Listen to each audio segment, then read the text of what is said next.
All right. So what, Lake, did you say you set up the server? What was the password? Yes. Password is same as yesterday because I was unable to do it before I had to jump in. Okay. All right. Okay. And for the benefit of the live stream, I'm just going to repeat. It's important for the players to pick their units. Now, they don't have to, but it's nice because it ensures there's variation in the formations. That's essential to the combat value calculus. If everybody's hitting always has the same stuff, then it's hard to calculate who the superior and who the inferior infantry groups are. So that's part of the reason why we vary it. Plus, players really like it. They really like being told you have this many points, build it. And then the menu for the points, I think, is on page 4 or 5. There it Yeah. is. It kind of reminds me at least of the Total War series. You're right. Yeah, it is similar to that. And the catch is, you can either be cavalry formation or infantry, but you can't mix it. Oh. So you can't have all three elements in your formation. You can have infantry and artillery or cavalry and horse artillery, but you cannot mix the two. So, and that's more to get people to teamwork and all that too. You don't have no Maverick out there with, their own scouts and everything else out there. Um, Pulls away my rainbow division. I have a question out of pure ignorance. Sure. Okay. Um, okay, I had to subscribe, which I did. Subscribe to download Kriegspiel 2022, Yep. but I cannot find anything where it says download. Yeah. By subscribing, you immediately download it. Yeah. Oh, Yeah. So You you so have just, the where do I go from that page then? well, you basically load up the game again, or if you're in game, you just click out of the. I think it's you just hit Shift Tab, and then you should be back into the normal game. And if you load up the or refresh the browser for the not browser, the tab for it the should appear in your workshop. yes. If you reload Tabletop Simulator, it should reload. Yeah, it should appear in the workshop, and then you just click on it, and Ah, you'll be okay. all right. Explained much better than I was doing. All right. Let me try that then. Sorry, gentlemen. Continue. That's Oh all no, right. it's fine. No worries. I'm gonna duck down to red 1, and then the other players can go to blue when they're ready. And I don't care if they play together in the same channel with Achilles being new. It's not a problem. Yeah, So I'd say it's fine. they may or may not want to separate. Um, and they can work. They can go to town on me. Yay. May want to choose some better choice of words. Well, they can kick my rear across the map. Better. Okay. An enjoyable prospect. Right? Yeah. Well, Everyone's favorite activity. I've been playing Kriegspiel for what 10 or 15 years now. I don't even know when I started. I've been playing it for so long. I suck more than anybody else now. So I'm yeah. The more you play it, it seems the easier you are to beat. So it's the opposite of any other wargaming experience. All Okay. right, Dave, should we head over to the where Fine. is Yeah. it? Yes, umpire. All right. Yeah. Do we know what map we're using yet? 3. We're using map 3. Map And 3? yeah. So Achilles, if it's Sure. loaded, just right click on the map and then Okay. go to state 3. It's actually at 98% on loading and it seems to be stuck. Oh. It takes a second. had- It Yeah. takes a Yeah. second. It happens. It takes a while. All right. All right, so everybody on the live stream and everybody watching the recording in the future, we're going to run a K22, kind of just a demonstration exhibition game, kind of for fun. I'm going to allow a couple of our very experienced umpires to umpire the system. They can ask me questions, and there's also a cheat sheet document, which is actually all the rules, which is right here. And so the first thing they're going to do is they're going to give me a point assignment, like 20, 25, 30, maybe even 35 or 40 points. We'll see. They're going to give me a point assignment. Based on that point assignment, I build my formation, my brigade. And then they're going to tell me where I come in on the map, and then we're going to march up to each other, and we're going to have a fight. And it should be a short fight, part because there's only 3 active players. We have a couple umpires, so the turn cycle should be pretty quick. The whole system is designed to be quick and efficient. So that's kind of what I'm testing here. I'm testing to see now if someone besides me can run these games as quickly and efficiently as I do. Of course, I should run them efficiently. I'm the author of the system. But now the real test is seeing how do other people do with the system. The umpires, Dave and Lake, both know how to write a scenario, so that's not a problem. Nor does a scenario need to be complicated. It's probably going to be you're on this road, this is your objective, march up here, fight each other, and see what happens.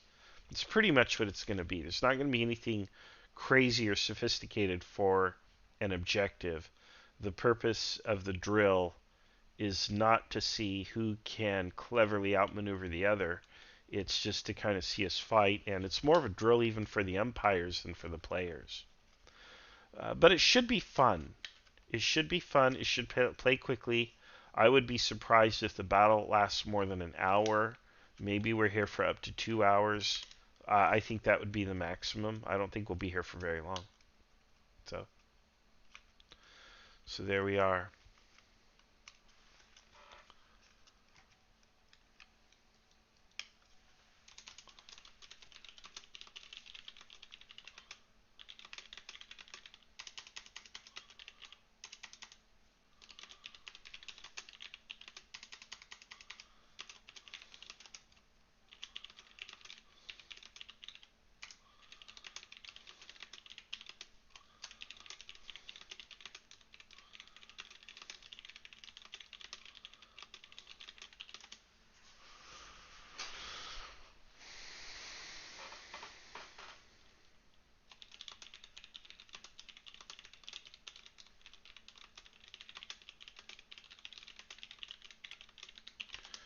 There we have it. All right. So I'm doing some admin stuff on the side in our Kriegspiel Discord. I want people to know that you can find our website at kriegspiel.org. If you're watching this, obviously you've already found the YouTube. We have a Patreon account at patreon.com/Kriegspiel if you want to support us. And we have a Discord if you want to participate with us or have any other questions. You can also post questions to the YouTube. I'll answer them, even if you're posting the question years into the future. As long as I'm still drawing breath, I will try to hop on and answer those questions. I think I surprise people because the answers actually usually come pretty quick. And here is Lake. Hey, Lake. Hello. Go ahead. So, your command total, sorry, not, well, I guess point total for creating your command is 65. Oh my gosh. Okay. You are outnumbered, so we did give you a little bit less than they have, but it is still close enough. Okay. Thank you. Yep, you're welcome. Okay. There we go. I'll come back to your army organization a little bit later. Okay. Thank you. You're welcome. Okay, 65. Wow, that's a massive force and very generous. Each of these infantry blocks is 5 points, so 5, 5, 5, 5, right? And so let's copy that. So that's 20. Okay, and then if I want to go with another 4, that's 40 points that are spent. Now, if I want these blocks to be elite blocks, then they would cost me another 1 point, which means that I would be spending 50 points to have elite troops.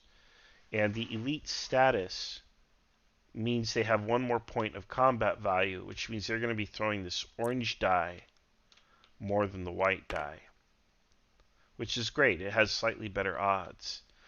The other thing is, if I spend another 1, 2, 3, 4 points and make this a 54-point purchase, I then get skirmish blocks.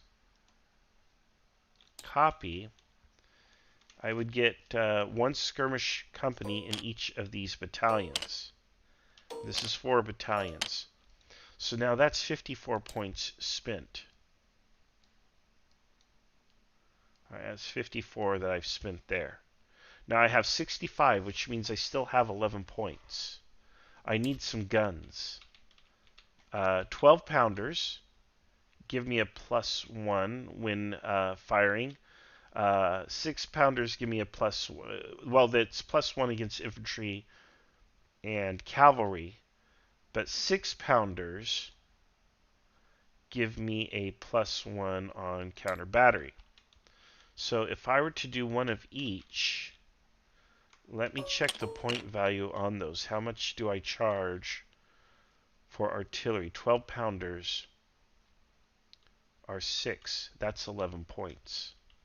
So this would be the whole command right here. And that is an elite premium command. That would be 65 points. My doorbell just rang. I have to answer it. I don't know what's going on. Give me one moment.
Okay, folks, I'm sorry. I am back.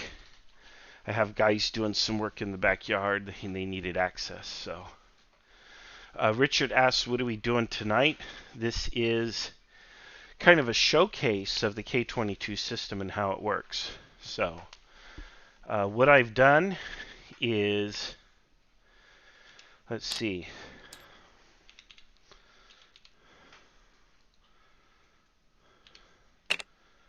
Let me label these.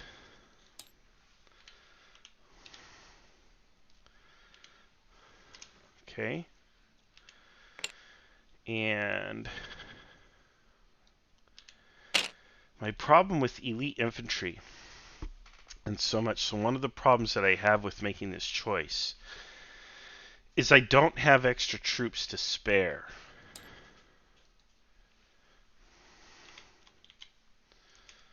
So this, I could easily get overwhelmed.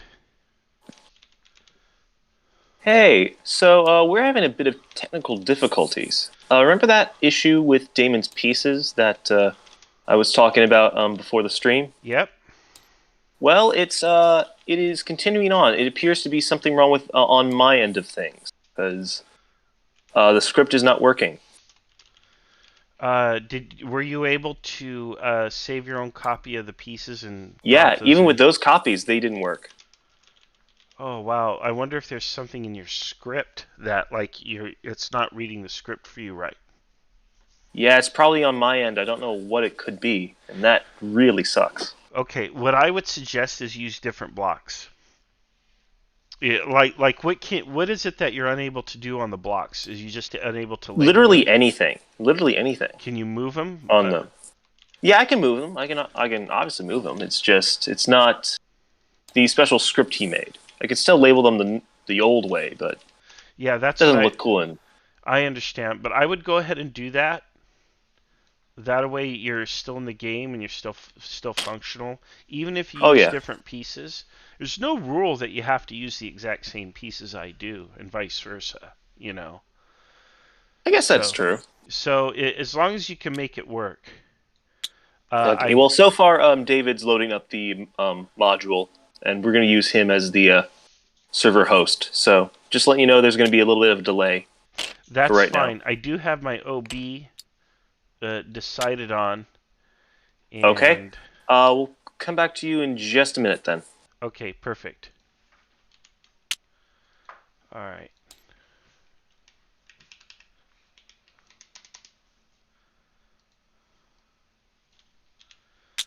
Okay, so this is weird how they the labels are hovering like that. Let's copy this. You see those labels are not hovering. So now let's flip them.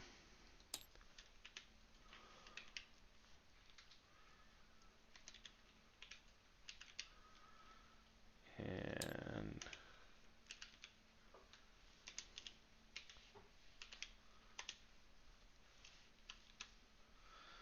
for B.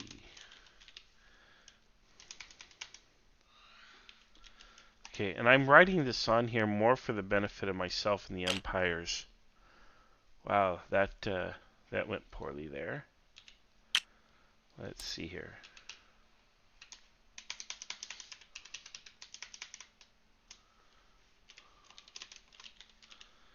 Okay, and now let's see how it looks. It looks just fine. Okay, there we go. You can't write on those. Okay, so this should be 65 points. So let's check my math. Make sure I know how to add. 5, 10, no, I'm sorry. 6, 12, 24, 48, 49, 50, 51, 52. So no, I cannot add. That's 52, right? 48 for 9, 50, 51, 52. Because each one of these is 6. Okay, so 6 times 8 is 52. Well, no, it's not. 6 times 7 is 42. 6 times 8 is 48. Plus 1, 2, 3, 4 is 52. Plus a 6-point and a 5-pointer. That's another 11. That's 63.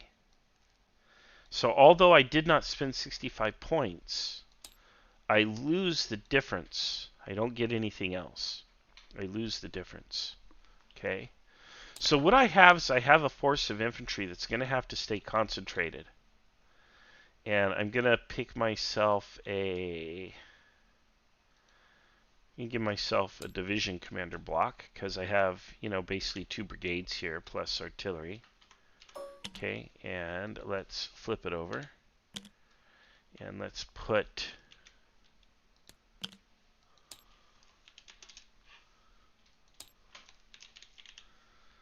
And let's put... There we go. Alright, so now we flip it. And there we are. There's my command avatar. So now it's a question of knowing where I'm going to be put into... How's it going, Lake? Oh, hey, sorry. Yeah, I was just starting to at least make your command piece, or try to. Oh, yeah, okay. Yes, so I've made my own, by the way. And if you need All to... right. If you want to come into my module and copy my pieces and drop them, that might save you some work. We are fine on our end right now. So Okay. here for your command layout. Okay, so I've posted that in the Red One chat. I'm going to edit the Oh. channel and change the name to Marshall. So Red One. All right. And I'll also tweak the permissions. Take Crusader out. I don't need to take myself out. I happen to be I have God admin, unfortunately. Which is kind of a bummer because that means I see things that I would rather not see. I have to mute everything.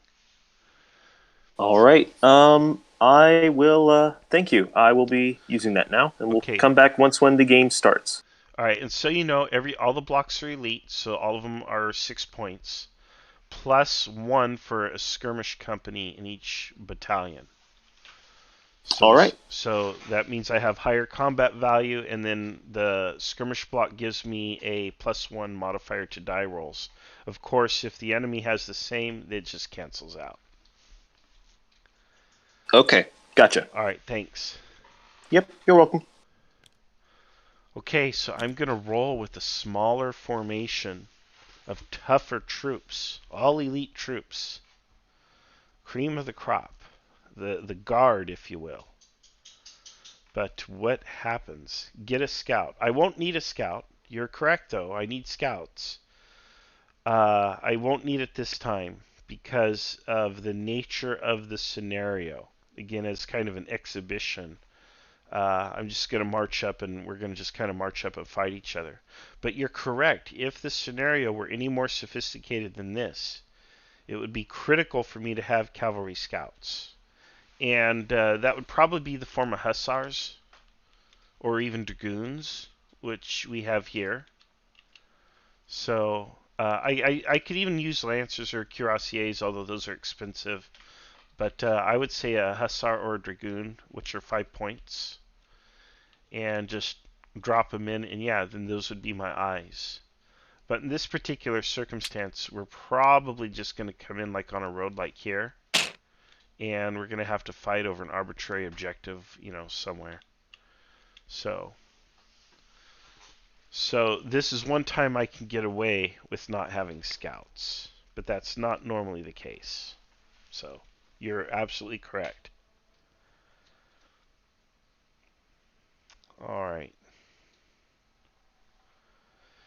And now we just need the umpires to get themselves sorted.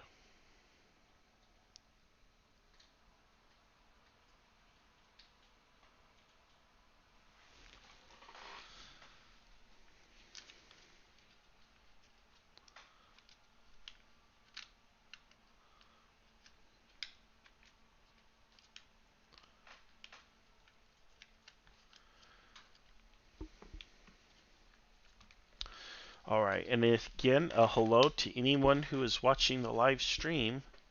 Remember, you are absolutely welcome and invited to post questions or comments. Give me advice. Give me your thoughts. Do that in the YouTube, and I will respond. Ambush. That's not a bad idea, especially since I'm outnumbered. If that becomes possible, I may very well do that. Oh, I want to sneeze, but I'm not gonna. We'll see.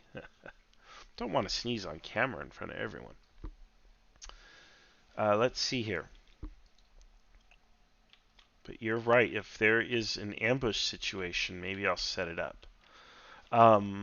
Generally speaking, everybody kind of has some scouts, some guys on point. It is kind of hard to pull an ambush.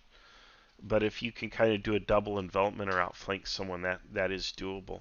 So we'll see. So my problem is I have so few numbers that if they execute good teamwork, if they demonstrate good teamwork, they should be able to envelop me and overrun my position. But might not happen. Let's see what happens. If they come at me piecemeal, I should have an advantage.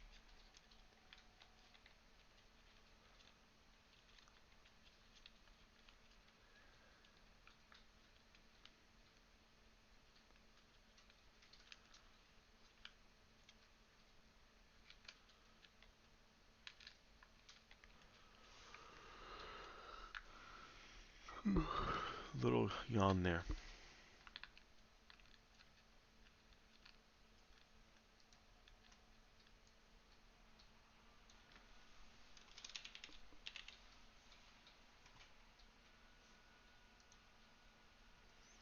I'm going to set up channels for Cyrus and Achilles.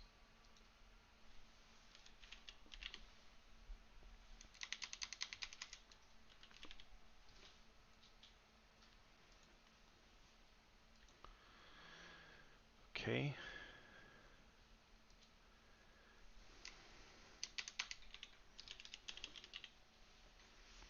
Cyrus and Achilles are my opponents.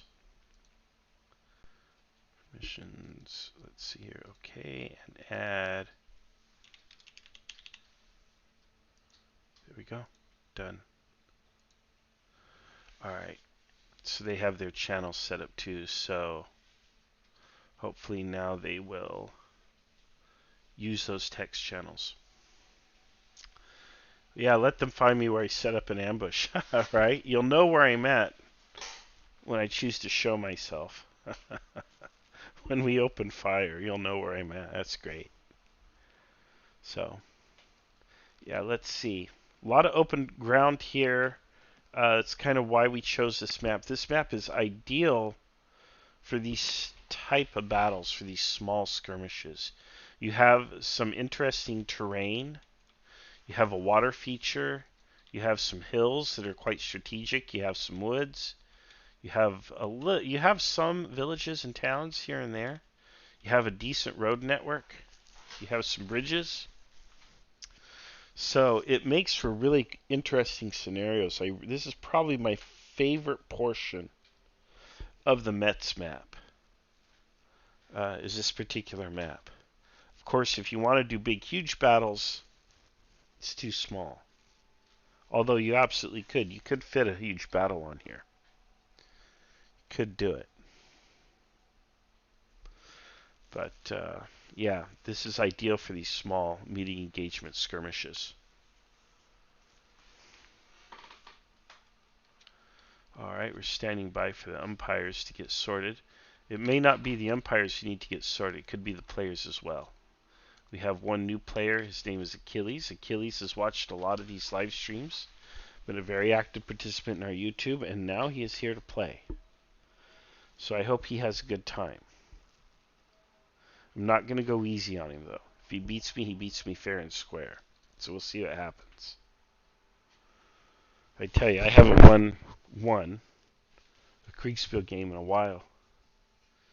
I'm ready for a win. So let's see here. But I've made a pretty bold choice in choosing to have all elite formation.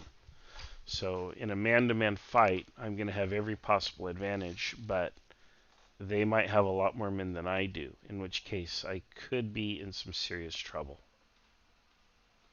So I need to check the rules. Do the rules talk about a skirmisher doing a +1 DRM? Yeah, it does right here. To add a skirmish company to any infantry formation, increase the cost by 1. The skirmish company adds a +1 DRM for the player. Company is part of the battalion and enhances its effectiveness in combat. However, it does not get a separate piece and is not commanded separately. I do have separate pieces for them, though. But what I mean by that is they don't have a piece that goes, like I can't send my skirmishers over here while my battalion is fighting here. What I do is I put them out or in, or you can demonstrate it however you want, like that. But the skirmish piece is really just a reminder. It's a visual reminder to myself, who's usually the umpire, that there's skirmishers here. Don't forget to add that die roll modifier. If the enemy has the same thing, of course, they just cancel out. You don't even have to worry about the die roll modifier. So I hope they're doing okay. I hope they aren't lost. It looks like the umpires. Where are the umpires? Oh, they're in the umpire room. Okay, so they're plotting and planning, probably setting up the scenario. So the players should be well on their way. It looks like maybe the technical situations are settled. And so now the players will post their order of battle of their selection. And let's see what happens. Maybe they chose the same strategy. Maybe they chose a quality over quantity strategy. It remains to be seen. All right. I do want to rock and roll, man. I got to tell you, I am hungry. Watch my wife text me and say, "Hey, let's meet for dinner." Oh boy. Or watch her text me and say, "Why haven't you made dinner yet?" She handles all the cooking, so that's what she does. I handle everything else. But we'll see here.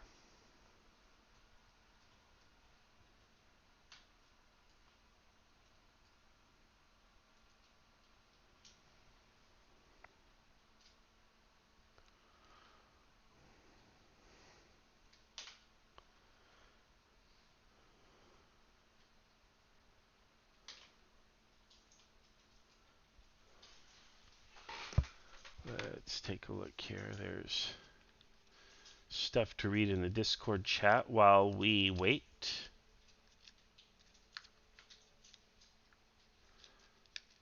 Let's give it a quick look. There we are.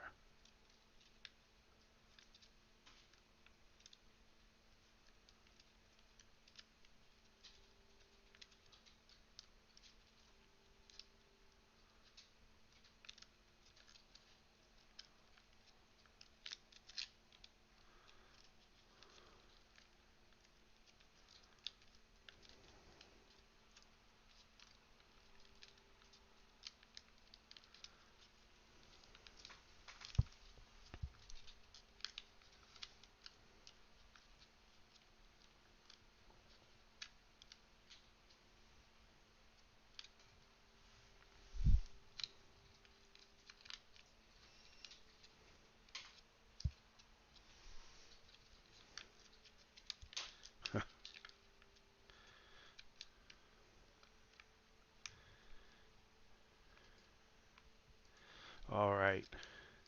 Active community. Lots of messages to read. Lots of stuff. Banter going back and forth. The trees to the left is good for an ambush. It depends on where we start, though. All right. Speaking of which, Hmm. so your goals. There is a stash of money in Castle Groyo, Oh, and boy. your task is to retrieve it before the enemy does. Okay. So, where do you want to deploy? And so not deploy, just where do you want to come in, and where do you want to go? Okay, so I got to come in where, what map edge? South map edge. Okay, and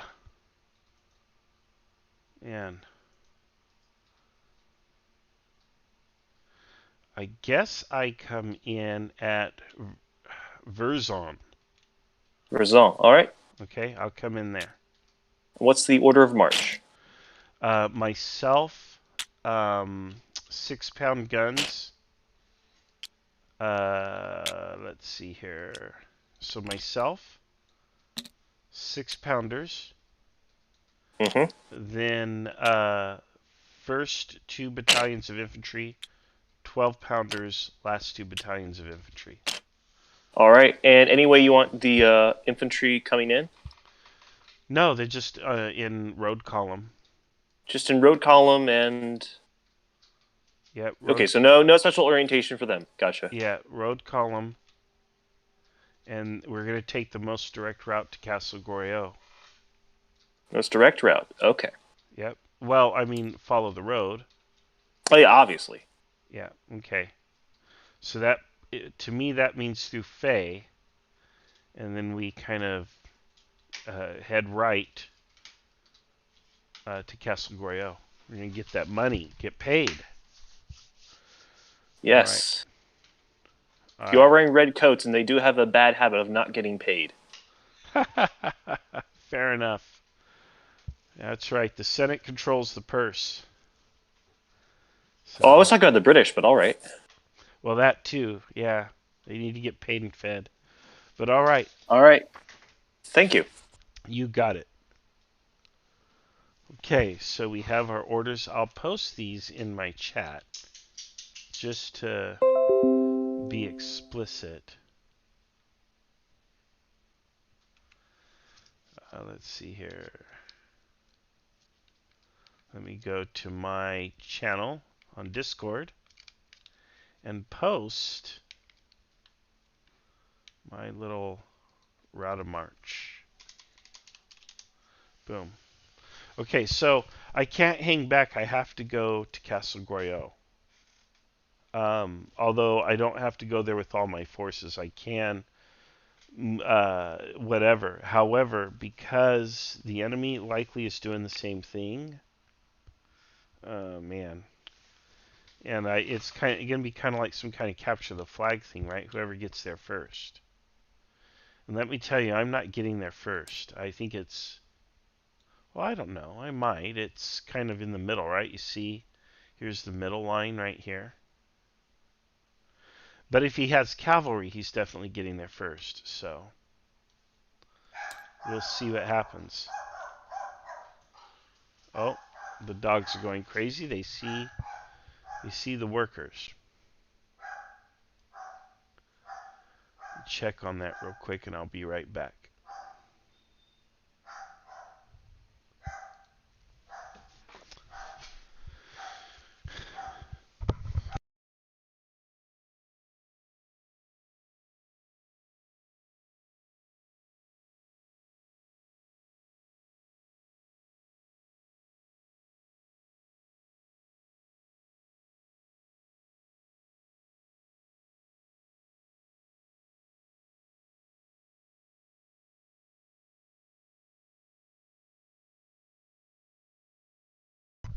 All right, folks, I'm downstairs closing blinds so dogs don't get worked up.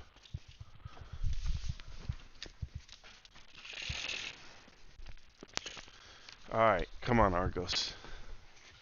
Demeter, get down. Come on. All right.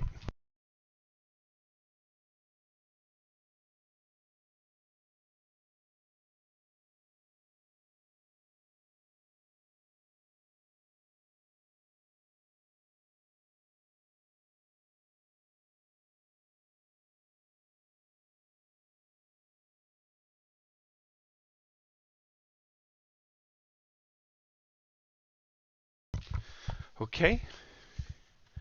Making my way back upstairs, and we will be resuming directly. Of course, waiting on the umpires to get everything sorted. All right. These pieces have column states built into them. So I can indicate on the piece itself, or using the piece itself, that he's in a column formation.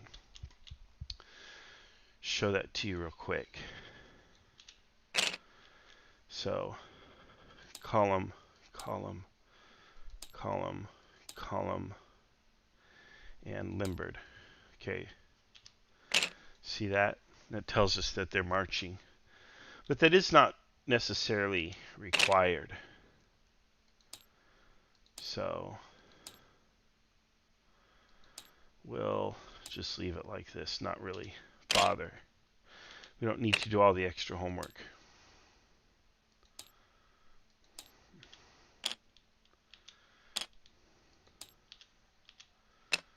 Well, that button's not working.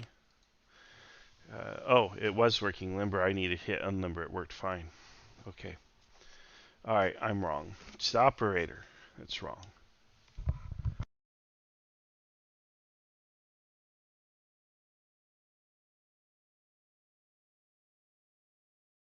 All right, there we go. Let's see. We'll wait for our first report, and I think they'll move us up to the point of contact.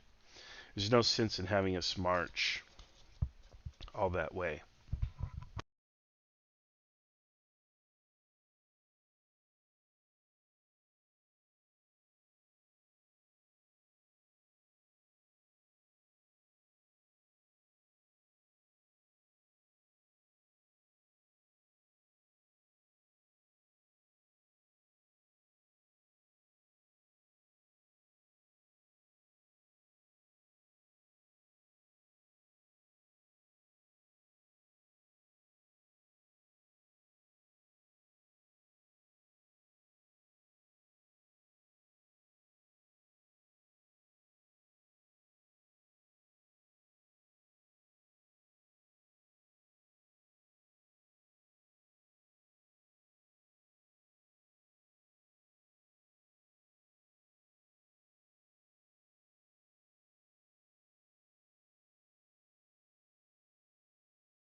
Okay, so the umpires are going to be using this system for the first time as umpires without me present. We'll see how they resolve things. They have the competency to figure everything out, so even if they don't quite follow the rules, that's okay. If Gordon Ramsay comes into your kitchen, you're not going to tell him how to cook your steak. He's going to cook it, and you know it's going to be the best steak you ever had. So it's likewise with the umpires. The umpires, rules in Kriegspiel are more like guidelines. And the umpires, while they are encouraged to follow and stick to the rules, they will encounter certain situations where, let's fudge it a little bit. In fact, we say Kriegspiel is the land of fudge for that very reason. And they can tweak things as needed to get the effect that they think is appropriate. So it'll be interesting to see how they do with the new rule set and how much fudging they have to do. But it should be expected. Yeah, the objective is going to be Castle Goryeo, which I've circled. But we didn't know what the objective was either. Neither did I. In fact, oftentimes you might be told to choose your units before you're given the objective. And that's to simulate the fact that you're often sent into battle with the forces you have, not necessarily the forces you want. So that's how that works. And it makes it pretty interesting, I think, because now you have to gosh, it'd be great if I had an all cavalry force. I could ride up, take the money, right? Which is our MacGuffin to get us to fight over Castle Goryeo, and then get out. Not going to have that chance here.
Alex is here. Alex is one of our fellow master umpires and one of the founding members of the IKS.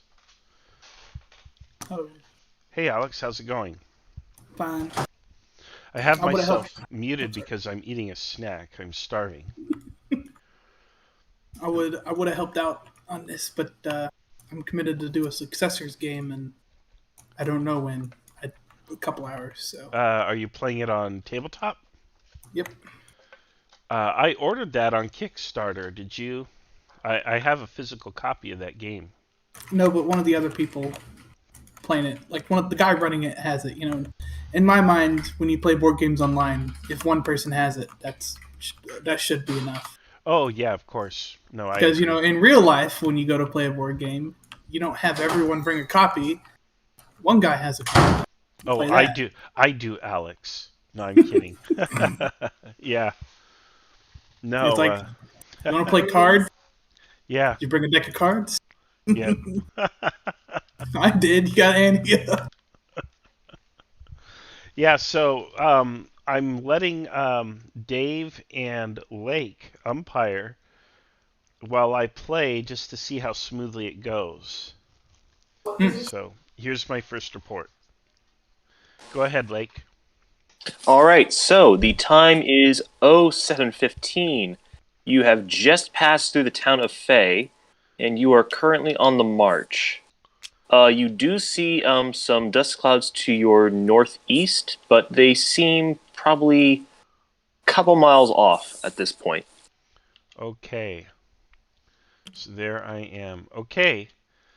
We just continue the march as ordered. All right. Yeah, I figured nothing big would change. Just Yeah, I don't have cavalry, and I'm not going to leave my men, so we'll just continue as ordered. of course. All right. Thank you. Good to see you around, Alex. Good to see you too. Actually, since we're Gunshot or something? Oh no, that was dishes. dishes.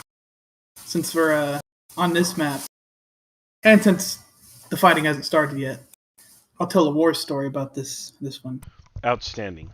One of the first games I remember running for IKS was on this map.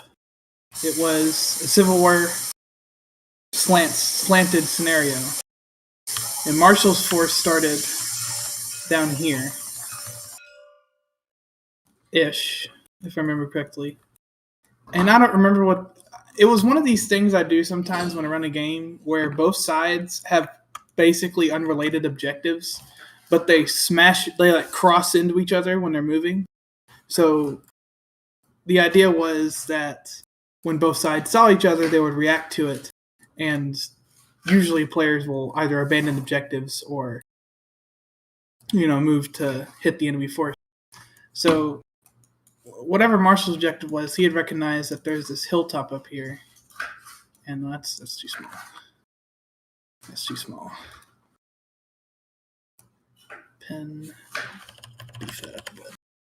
They recognized that this hilltop is the most important. And there was a cavalry division down here. Or it was no division. This is a brigade game. There was a brigade down here, but specifically in this town of Fay, whoever the Confederate, because his side was Confederacy, had decided to set up a defense right here among the town. He was supposed to probably be around back here, but he had a forward setup. And the Union commander had decided to send one of his brigades on a long flank march all the way to go through this town. And eventually, this is pretty late into the game, they ran into each other. And they just it's mutually assured destruction when two forces of roughly equal quality meet in Kriegspiel. And there was a cavalry commander in there. This was back when people were even more aggressive with cavalry than they are now. Mm-hmm. And people treated them like paratroopers or something. Now it's just now they just treat them like mechanized infantry. But Yeah. I remember I wanted Eli to assault the enemy, and he got cold feet. yeah, that was the weirdest thing that happened. Eli commanded the Stonewall Brigade, which was definitely probably the highest rated and highest quality brigade in the order of battle. And he was set up here on the Confederate left. Yep. They had at this time I tended to pull brigades from the Army of Northern Virginia because they're well known. So there was a Georgia brigade, it was either Law's Brigade or Law's Brigade's an Alabama brigade, but there was a Georgia brigade here, and then Law's Brigade was set up here because the cavalry was up here, so he decided to push up. And the Union is just sitting here downhill because they don't want to attack uphill yet. They want to wait till they're prepared because they're attempting a flank march. And what Marshall wanted him to do is try to push the Stonewall Brigade down and sweep this Union Brigade before their attack properly start. And then I always assumed the intention was once this brigade was swept, the second one would attack, and then the Stonewall Brigade would just, even though it's damaged, they'd be able to roll up the flank. But that didn't happen, and instead they held the position and got killed. Yeah. Kriegspiel is great if not for subordinate commanders. I tell you, it'd be a fun game if not for them. I guess go play Total War. Yeah, and if you want them to obey. It's something you observe a lot in war games, which is a really difficult thing to wrap your head around. Is that in a lot of war games, in this period, in the 19th century in general, the best defense was not just standing there and taking and accepting the attack. Sometimes that was your best defense, but not always. Sometimes the best thing you could do was attack. And that's probably one of the most difficult skills to learn in Kriegspiel, is when to attack. Because even if if you're outnumbered 2-1, you're on the defense. There's still an opportunity there. You just have to find it. Yeah. I think the hardest skill is learning how to position artillery. Oh, yeah. Yeah. Speaking of, they're going to probably want to know what my deployment's going to be. So I should indicate my intent. So definitely probably want to deploy this battery around here. And I don't know if I'm getting there first. I don't think I am. So let's see here. I want to say hello to Gil. And Gil said, surprised you didn't select a cavalry unit. And you're correct. I should have cavalry. However, my own rules don't allow me to mix my forces. So I can either have all cavalry or all infantry. And there's a bunch of reasons for that. And the other thing is I kind of know where I'm going to encounter the enemy, so it's not such a thing. Okay, so he has us now moving on. Encountering the enemy? What's that? What did you say about not encountering the enemy? Oh, I was answering a question on YouTube. Oh, well, there you go. Yep. So, it's about 20 minutes after that last report. You are at the outskirts of Castle Goryeo, and just as you leave the woods, you spot cavalry to the east. Okay, and I'm wondering... Okay, so they are... Okay, so I want my lead brigade to form squares to the east of Castle Goryeo, just there on the ground. So they'll go into squares, and then I want my second battalion to form to the right of them, probably also squares, as long as cavalry is a threat. Deploy the artillery to the right of that. Deploy the 6-pound guns to the right of that. And then the second... Oh, if I may understand, so it's the 12-pounders next to the squares and the 6-pounders next to them? Yeah, so here I'll show you more or less. I'll send you a screenshot, even though I don't have units in squares. So those units there that are facing the line, here's my screen, need to go into square if cavalry is a threat. Okay, I gotcha. Okay, the other stuff there to get, they go into Castle Goryeo and get the money. Yep. Do what we came for. So, let's see how. Oh, you know what? You toggle the state on the back side. So let me flip these over and do square, square, and those do square, square. Okay, and flip that back. Well, there we go. So that's what it should look like. All right. Thank you, Lake. Yep, you're welcome. Did that work? Yep, there it is. I've uploaded the correct image. Now, there are rules for squares, and squares are pretty powerful for negating cavalry. I think it's like a -3 to the cavalry. Something ridiculous. So, let me see where this is. Where is my... Where do I talk about squares? It might be on the... Might be on the die itself. So on this die... Oh, yeah, it is. It's on the die itself. The yellow die. If against square, it's a -3 die roll modifier. If the cavalry is charging in, and it really, I need to change this so it says if not against a square, it's a +2 to the cavalry. So if a cavalry commander says, we're going to charge, we're going to commit to this charge, then they're going to get a +2 die roll modifier because that's what cavalry does. However, if they're going up against a square, they get a -3 die roll modifier, which means they're almost guaranteed to be destroyed. In fact, against the square, if we take a look at the yellow die, it's just cav versus infantry. The best result you could get then would be what, an 8, and then it's modified by 765. So the best thing they could do is force me to retreat. But more likely, they're going to retreat, or be destroyed. So. Yeah, the thing about breaking squares is when. Let's see if I can pull it up. So, first thing as a random is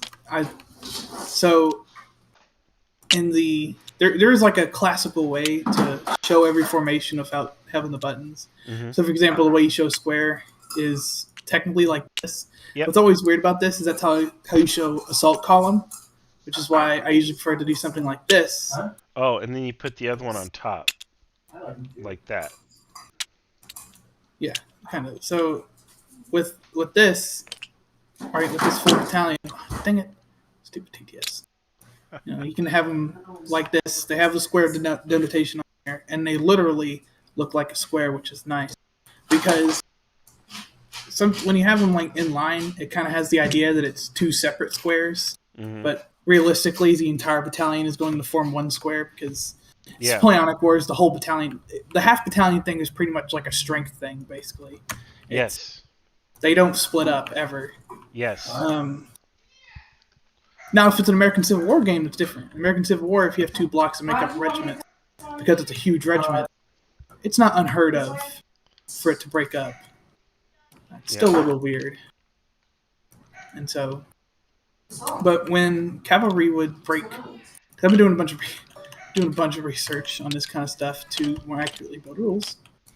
When cavalry charge a square, they usually wouldn't charge like this. They charge kind of like, more like this, an echelon, with the idea being that this hussar regiment would break in, and it would be, this one is expected to be, or squadron, this one is expected to be repulsed. But usually, at least a couple of horsemen, something will happen, and it can be as basic as the infantry square let off a volley a little too late, and when you do it too late, the horsemen aren't going to retreat. They're going to, the horses that you hit are going to fall through, and that's enough to create a hole. And all you need is a little hole in a hollow square to break it. Yeah. So if you can get that with the successive hits, sometimes you can break the square. The other thing, which is why I've recently modified my rules to not penalize attack columns as hard, is because what some countries did, Austria especially, was Austrian battalions did not really form square. They just formed what could basically be considered an assault column, and that giant mass of men was considered enough to kind of act as a pseudo square. I'm trying to remember what they called it, but they didn't call it square. Mixed order, or? Yeah, it wasn't mixed order. It was just like a big clump of guys, again similar to an assault column, but they'd face out in different directions. So it had the effect of a square, but it wasn't a square because it wasn't hollow. Well, and I think Russia didn't do hollow squares. There was one country that didn't do hollow squares. It might have been France. I believe the British did, and I know the Prussians did. Yeah. Well. And since Kriegspiel is based on Prussian doctrine, yes, it is assumed to be a Prussian square, which is how I normally consider everything. When you ask a question, what's a cuirassier supposed to be? Well, then you go look. Well, what was a cuirassier to Prussia in 1815? And that's your answer. Yeah. Because you're not modeling France, you're not modeling Britain, you're modeling Prussia. And realistically, it's just 5 different Prussian armies, and that's a little goofy, but it works, and it's consistent. Consistency can be a little more important. Yeah, and it is, and you can't go around having subvariants of hussars and subvariants of cuirassiers and all of that. Yeah, and it's also why even something as simple as deploying skirmishers was different among countries. In Prussia, in the Prussian doctrine, you deployed your entire third line. That was the third line's role, was to be skirmishers. The French, I believe, just had a company of I think it was Chasseuse, but it might be Voltigeurs. It was one of those, and that company would kind of be responsible for skirmishing for the battalion, which practically they both get skirmishers out. But from a Kriegspiel sense, you could argue it's a little different because of how much it'll take out of the battalion. So how I've been doing it is classically what you do in Kriegspiel is when you deploy a skirmisher, you reduce the size of the block because it's a shorter line now. And you place some skirmisher blocks for it. Yeah. Which... I have them, I think. Or I thought I did. Maybe I took them away. Oh, here they are. They're right here. These are the French skirmish blocks. But you do that. Yeah, so I've been using these fat blocks because that's kind of the... Yeah.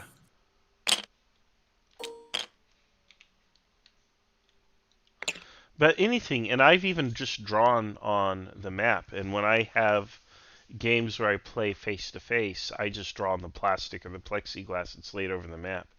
I just get the dry erase and put a couple dots or whatever, and that just indicates to me there's skirmishers. In the K22 system, they're just a +1 die roll modifier for you. Yeah, and the way they would act in a fight was if you're deploying.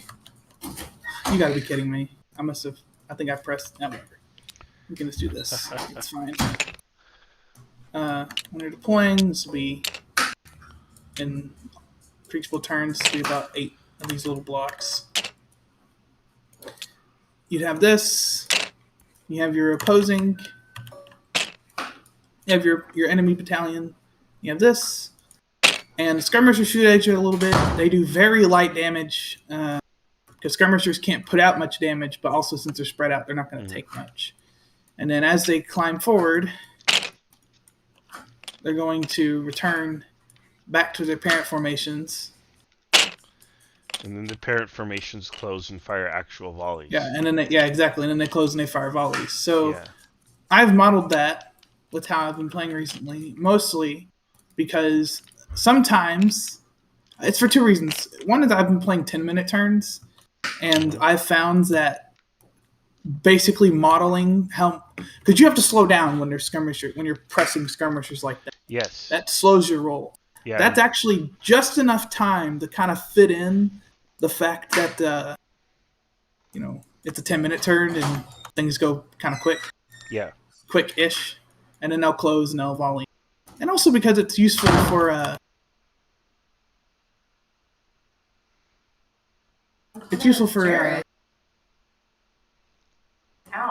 going through rough terrain, screening your advance. Sometimes it'll be just enough. Yeah. If you go over a hill and you're in your marching column and you have 2 skirmishers in front of you, then which is, in my opinion, is default. If a battalion is a marching column, it's going to put 2 skirmishers in front of it to screen its advance. Yeah. You never know, you might need it. Yeah, we move in 5-minute turns, and again, for this system, having the skirmish company, because it's just a company, is just a +1 DRM. But that, kind of counts for their harassing fire, the effect that they're, creating a little bit of chaos, disrupting you as you close with them. However, if you have skirmishers of your own, then it all kind of negates, it cancels out. Right, and a good way to think of it is if you have a skirmish company, then you're doing it in the French style. In the French style, you have a dedicated company whose entire job is acting as skirmishers, and they'll deploy as skirmishers, which means they're going to be a little better at it because you've specifically put small guys who have better marksmanship, above average marksmanship in the battalion, compared to the Prussian style where it's just your third line, and you can't be picky about that. It's just you're throwing the third line forward. You pick some junior officers who are eager because it's a pretty dangerous assignment, and you do it forward. So you could argue that they're a little less effective, but they're going to not have as much issues with casualties and the like. Mm-hmm. If you lose a lot of your skirmishers and you have just a single skirmisher company, then you're kind of SOL. But if your doctrine just says, just always provides it, I think it works a little better, that's just a guess, of course. Mm-hmm. It's probably why the Prussians did it like that. Yeah. Hang on, I'm just tweaking permission here because I think I'm picking up an ally. Sweet. There we go. Oh, yeah, hold on. absolutely. Before, I just want to show you this cool thing I found in TTS. Okay. Look at this. Yeah, it's a block. You can spawn those. Yeah, but mouse over it. Auto player promoter. Mm-hmm. If you have this on your server, you spawn this, it'll just automatically promote every player that walks into the server. Oh, just so when somebody joins, they're automatically promoted. Yeah. You don't have to interact with it. You just have to have it here. Yeah. I'll see. show you by walking out of the server and walking back in. Because obviously, normally if I do this, I should not be promoted. Right. You have to re-promote me. Yeah, it's still kind of cool. It's one less thing to have to worry about. Well, we forget it all the There it time, is. so... Yeah. No, that's great. I think I'll save this. Yeah, it just popped in my mind. There you go. Yeah. Yeah, and I think the real wonders of this specific system is that it's quick. It's quick, but it's not free. It's not completely free Kriegspiel, which Yeah. if I'm sure if anyone's, I assume you're streaming, if anyone's viewing this, I do not like free Kriegspiel because I think it's too free. Yeah, I same way. That's why even when in the SoCal system, which is basically free Kriegspiel, I still added dice to it, you know? Yeah, because free Kriegspiel truly only works when the umpire is a veteran who understands the what should happen from those units. Yeah. Well, Unfortunately, the last veterans who could run these games died over 100 years ago. So Right. And again, I like to take away some of the arbitrary nature, you know, that could come from free Kriegspiel and introduce some kind of objectivity. So yeah, that's why I and that especially happens when you're doing a specific game. So let's say we're doing Waterloo, right? And the French player decides to commit his guard units. In a free Kriegspiel game, there's some umpires who'll just be like, "Oh, well, it's Napoleon's Old Guard. They fight good," and they just become machine guns, like just roll over everything. Which, yes, they should do that. They are the Old Guard, but they did fail at Waterloo. Right. Well, yeah, they're not Supermen. They're not Space Marines. Which that's another thing. I made a picture that I sent in our little chat earlier today, which I like doing little set pieces to see if it fits the real battle scope. Mm-hmm. And I done the advance of the Old Guard at Waterloo, or at least the center advance. I didn't do the whatever it's called, like the orchard. And I was reading, and I think I'm gonna double check to make sure, but I actually think they advanced in squares. Like some of the units advanced in squares, which I thought was surprising. So, because I've always been of the opinion that if you're in a square, you're that's how it's usually played in all war games. If you're in a square, you're locked in place. Well, I'll say all war games. In a lot of war games, that's how it is. Mm-hmm. So I thought, well, maybe I need to rethink rules for square if you can, if they were okay with doing that. Now, granted, they are guard units. Right. They are highly trained. Well, I say highly trained. The middle guard had been recruited only recently for that campaign, but the old guard was highly trained, and they could definitely do it. Yeah. But, it's just little things like that, and obviously you don't want to make a rule based on an exception. Right. That's a good thought to have. Yeah, well, which is why. And that's what it means to be a master umpire. Is, people kind of struggle with like, well, what is a master umpire? What does that mean? And what that means is you have enough knowledge and skill to improvise and kind of reason through these odd situations. which is a major criteria. In order to be considered or recognized as such, you have to demonstrate that you can reason your way, because no matter how good your system is or comprehensive you think it is, you're going to encounter these one-off situations. You're like, well, how do I adjudicate this? And you just got to come up with something. Yeah, the show must go on, so you need to figure it out. That's also why my dice have numbers on them. You'll notice that on the K22 dice, they all have numbers, and that's so they can do double duty if needed. You can just roll it and get a 1d8 result, and ignore the text on the die if you just want to randomly, maybe you want to do odd or even, you want a 50-50 result or whatever. You have the number on there so that you can use them for that purpose. Yeah, and that kind of stuff is why when I'm working on a separate system, which is not meant to compete with the K22 system, it's meant to be a, what's the word I'm looking for? It's more oh, hold on. Well, it's a higher level. Go ahead, Lake. Yeah. So, it is 0740. Okay. As hopefully you can get the screenshot now, you see a rider go up to the hussars, and they begin to basically charge at you. And even before the infantry has gotten to their positions, you can already hear the officers barking to form square immediately. Yeah, well, that's their order. So yep. Hopefully they will form square, and let's see what happens. There is one other piece of information. You see to the north, and Aid points this out to you, that there is dust clouds forming on the ridge, behind the ridge to the north. Okay, then the other two battalions need to deploy in line facing that direction. All right. Okay, and send the 6-pound battery that way, I guess, or one of the batteries, whichever one is in the rear, closest. All right. Redirect it. So, yeah, hopefully we're formed into squares. And, yep, there we have it. All right, here we have Alex adjusting the pieces. Thank you. Good luck to me. Yep. Yes, good luck.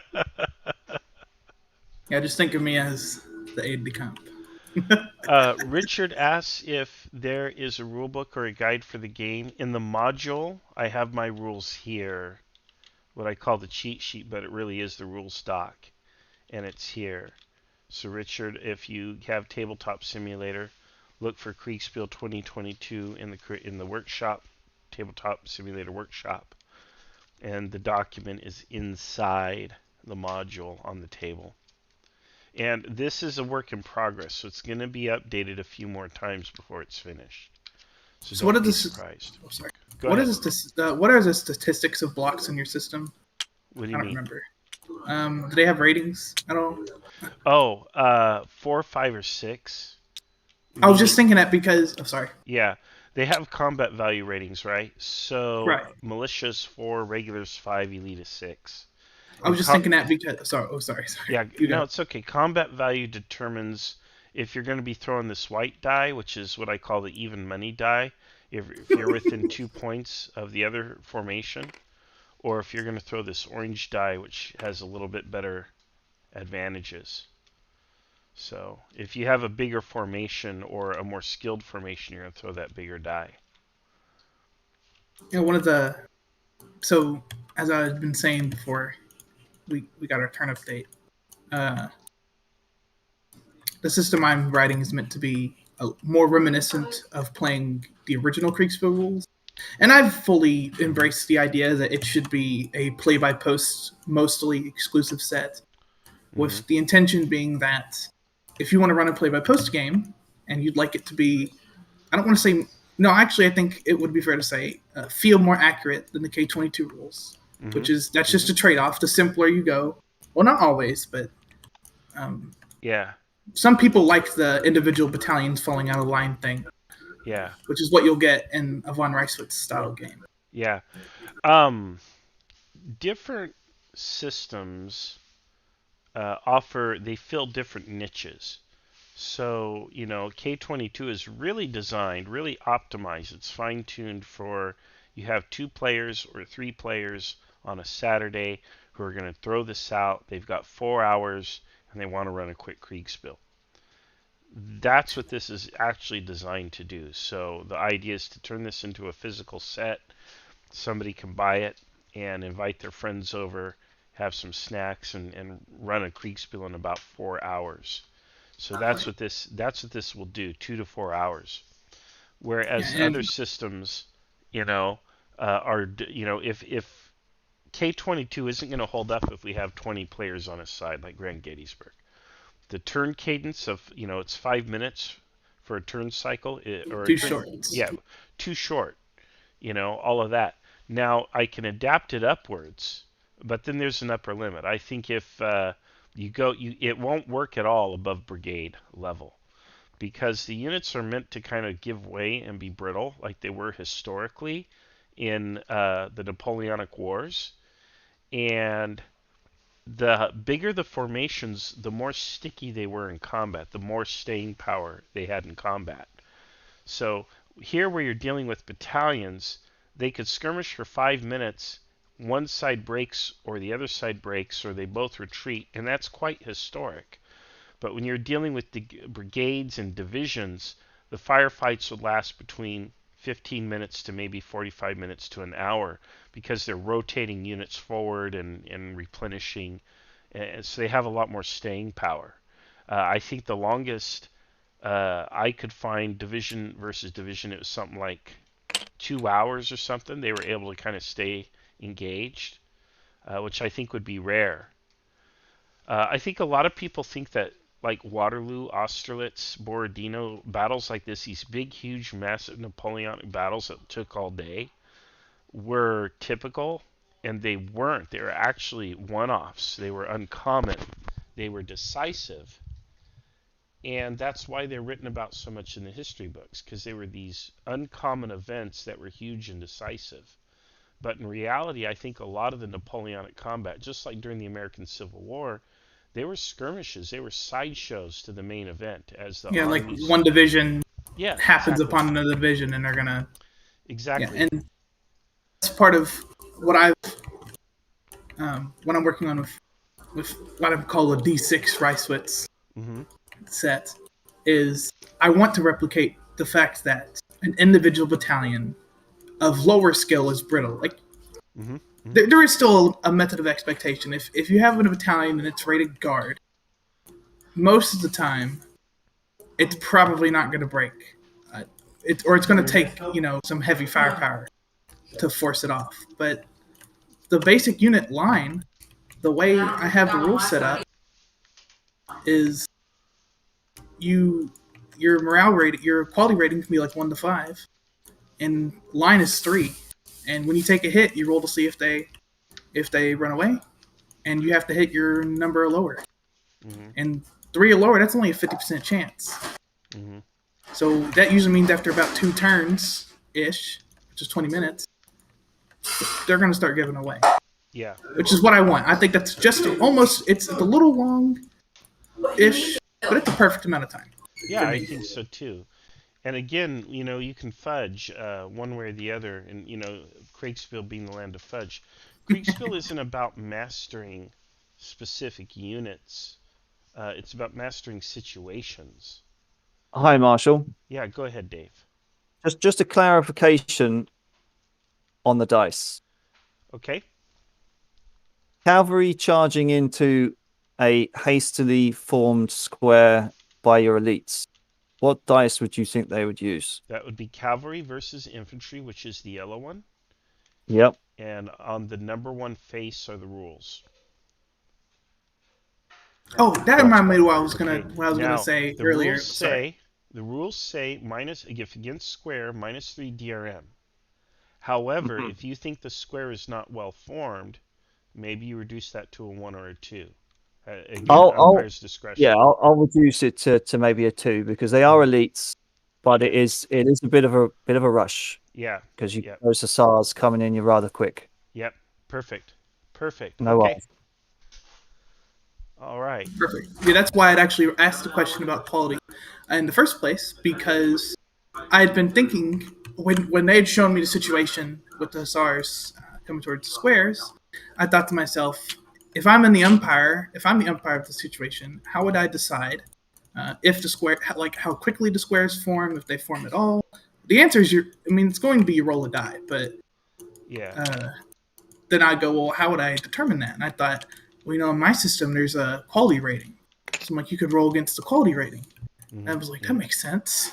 But because it's a situation you actually run into quite a bit in Napoleonic games of how quickly can a square form, and there's so many different accounts. It's honestly, it's fascinating to me. Like at Austerlitz, I believe a French light infantry battalion was able to form square on the run, and they were able to fight off cavalry. I mean, that's an exception, but Yeah. it's one of those. And like I said earlier, you don't want to make a rule on the exception, but it could happen. Right. You want the exception to be possible, even if incredibly rare. And so I thought, when you're in that, which I've been doing, I am definitely not the world's greatest Napoleonic scholar in the Discord. I think there are people who know more about it than I do. But I have been, working on that because it's such a fascinating period. Honestly, when it comes to Kriegsspiels, I think I could almost say it's more fascinating than the American Civil War because it's a little more open in how you should fight, which was an issue as far as I know that people were running into with my old system, which was called the brigade system, which was designed to look like an American Civil War battle. Right. And when people were bringing it in the Napoleonic period, even though I had fudged some rules into place, it wasn't looking like that because it was still looking like how American Civil War battles fought, which was you deployed brigades in long lines, divisions deployed in long spaghetti lines, and they shot at each other until someone left, someone broke. I mean, that's just how they fought. Yeah. And that works perfectly fine. Yeah. And that's actually what's next to the K22 system is the American Civil War variant. And in fact, I almost want to publish American Civil War variant first because I think it would actually be less complicated and complex than the Napoleonic variant. So, but I've developed the Napoleonic variant first, so I don't know what I'm going to do, but I don't think it'll be hard to adapt it for Civil War. Yeah, the two things that really strike, and this is honestly why, I think I've said this to you before, Marshall, but the American Civil War is considered Napoleonic tactics, but I really don't think it is because it's not very Napoleonic. They don't do anything that you see Napoleonic. It's linear tactics. Yeah, they don't form assault columns they don't form columns to give them the cold steel. You don't have reserves. Sometimes at the lowest level, at like brigade, you might hold back a regiment. Sometimes a Union division, especially later, might hold back a brigade. Or more realistically, they'd hold back one regiment from one of their brigades. The Confederacy never did that. They just deployed in long lines. They didn't have the manpower anyway. Yeah, and even when you had a formation called Reserve Corps, they didn't fight like that. At Shiloh, there was a Reserve Corps, and you know what they did? They just got ferried to the right flank. Yeah. It might as well have been called the Four Corps. Yep. And that's not Napoleon would have about bashed someone's head in with how just sloppy that is, and it's experience. You didn't have the armies at the Battle of the Bull Run were the two largest armies on American soil ever, I believe. When you compare to previous battles, no one had planned or had experience with that kind of thing, so it makes sense. It should be a simpler system to devise and simpler battles to fight American Civil War, but we'll see. So, but I'm going to scale down from this to create that, and then I might publish that first, but I don't know. Yeah, it's that, and cavalry was the other thing that was very un-Napoleonic about American Civil War. Yeah, well, it's a lot more simple, Now, late war, particularly Union cavalry, actually gets pretty decent. It's more that it's honestly stunning to me. Like the American cavalry arm in the 1850s onwards probably is the most modern cavalry arm in the world, Yeah. just by virtue of how they fight. Because they did kind of fight similar to how cavalry would be fighting by the 1870s, by the 1880s. And in Europe, everyone still maintained Napoleonic cavalry formation. Into the Franco-Prussian War, which was 1870, the French and Prussians brought like 20 regiments of cuirassiers when you like combine them, which is ridiculous. They were worthless. They both sides figured that out. It doesn't. You have breech-loading weapons. Well, this threat of a heavy downhill charge, it could still rout a unit, but you took such large losses, but then it wasn't worth it. Yeah. But American Civil War, you didn't have any of that. You had pretty much every cavalry formation was the same. Difference would be armament. Yeah, you got guys with shotguns, swords, and pistols. I think Damon put it the best. He said they're like light dragoons. Yep. Which is a pretty good way to put it. Yeah. And dragoon rules really easy to write because you can just say they dismount the skirmisher blocks. What I've always done. And that's what we have here. We have dragoons here. Although I don't think I have that mentioned. I don't have dragoon-specific rules. I have a chart which kind of has it baked in. That's why dragoons roll a +1 versus most units, because it's assumed they're dismounted. But I need to make a note on here that only applies when they're dismounted. So I probably need to add that note here at the bottom. Honestly, I hate the wording of dragoons in general because it's so confusing when you take it to Napoleonic perspective. But there's Lake is here, so. Yeah, and then what do all these things mean? Yeah. Everything varies. Okay, so it looks like I repulsed that cavalry. Oh, no. Yes, it is. 5 minutes have passed. The squares quickly formed, and they were able to repulse the hussars. The 6-pounders are now in place on their flanks. Okay. And it is only about this time that you begin to see the lead elements of the infantry column. Okay. All right, then we need to deploy the line to receive the infantry column. So maintain the squares on the right. Deploy the other line forward of Castle Goriot. They may have to march the double, but they need to go into line around Castle Goriot. I can send a screenshot or a picture if desired. I will interpret your orders as needed. Okay, so yeah, so square, and then we'll put artillery over here on the left and go to work there. So let me do a quick screen cap, and I'll paste that here. Boom, there we go.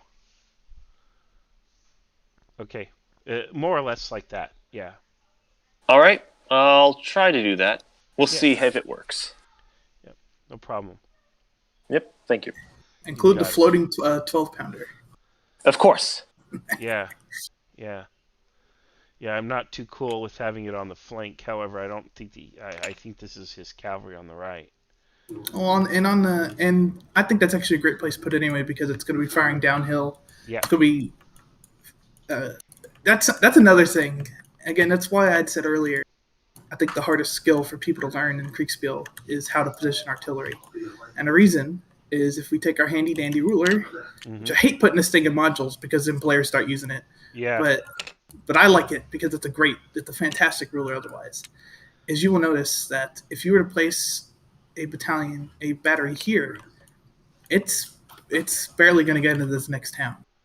And when you look at it, when you eyeball it, you think, oh, well, if I put an artillery position here, it could probably shell this position. But no, I mean, you can't. Barely. And see where it says random, that's what you're getting, and that's with a 6 and a 7-pounder. With a 10 and a 12-pounder, you're getting out to this line right here, and I'm trying to mark it or draw on it. But exactly, you're getting right there, and you're basically getting 3 squares. And if anyone's wondering what elevation and random mean. It's what these are is small canisters, like you're close enough where canister has not. It is spread out just enough that that it can really just tear into an infantry formation. Yeah. A large canister has spread out enough that it's going to be a lot less effective, but it's still canister, and that's still going to do a lot of damage. Elevation is that if you are just slightly higher than what you're shooting at, you'll be able to get a good firing position. And in random is you're trying to skip a cannonball into the target. Yeah. Which, for those who don't know, that is something you could generally do. Was you could fire a cannonball at the ground, and it will literally, like when you're throwing stones onto the lake, skip across the ground. And a cannonball into a column is pretty deadly. Yeah. Gil has a cool comment. He says, form square using the training manuals for the time to set a standard and adjust plus or minus die roll modifiers as necessary to show experience, haste, etc. And I might have to create a little something. It would be an optional rule because one of the problems is it's very easy to get into what I call minutia. And the problem with the minutia is while it's cool and everybody likes it and wants it, it actually just adds a lot of work and you don't get a good return on the investment. You get a poor return on that investment. That's something that might go into my rule set, but it shouldn't be here. Yeah. So, that's one of the things I could put like in an appendix or something at the end and say, here's an advanced optional rule. So, I think Damon has a thing that spawns those. Yeah, that's what I used. Oh, okay. Yeah, it's a button that does that. I never bother with it. I just don't. I don't have time for that. Never bother with it. But yeah. All right, I do it because in the system I run. I do it in the system I run because I need to know. Yeah. I need to know how much ammo unit has. But yeah. Oh, actually, I should probably direct some blue blocks out here. All right, 2 a.m. for Gil. All right, Gil. Well, this is being live streamed and recorded on the YouTube. You can always come back and watch it soon. Have a great night for you. All right, and yeah, I imagine now we're going to have an infantry fight, and this is where we'll see if my strategy pays off of having all elite maxed out units, but fewer pieces. And I don't know what the quality is of those units that I'm facing. So we'll see. I could try to open this and see if it's marked. See, it's garbled. It's not very clear. Yeah, it's literally the only unit I can't see. Yeah, can't see it from the screenshot. Sometimes you can. Sometimes you can read the thing. It depends. But it does not matter. I don't know. Oh, look at that. Look at that cut in the road. I just now saw that. I wonder if they're going to take that into account. Are you talking about this? Yes. And you see that? How it's a little sunken road? Oh, yeah. It's just a general sunken road. Yeah. Ooh. I wonder if they're going to let them form left and right of that or what. They might not realize what it is. I don't know. Sometimes I forget about those features on these.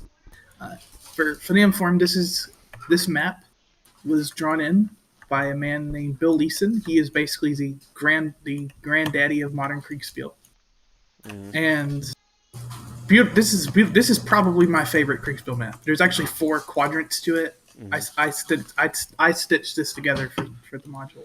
Well, this is the Metz map, isn't it? Yeah, this is Metz, which is a famous battle in the Franco-Prussian War. And it's huge. It's huge. Again, this is just one quadrant. There's 3 more that are just as big. And they're all fantastic areas for basically anything you could need. There's some that's open. There's a couple of really forested ones like this. And this and the Meckel map, I could use those 5 maps basically forever. There's limitless possibilities with them. Yeah, this map is probably my favorite of all, particularly for this system. Yeah, and I particularly love this map because there's some great hilltops here, and you can also have units come in from this side of the map, from the western side, and they're not observed. Yeah. which is something I really love. I love the.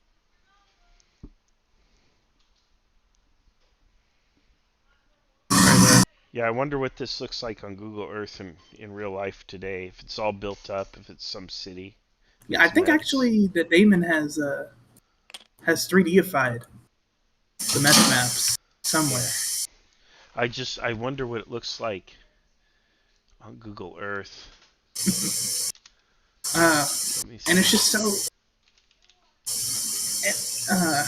That's what you really want in Creeksville is a mix of different terrain types. So my favorite map is probably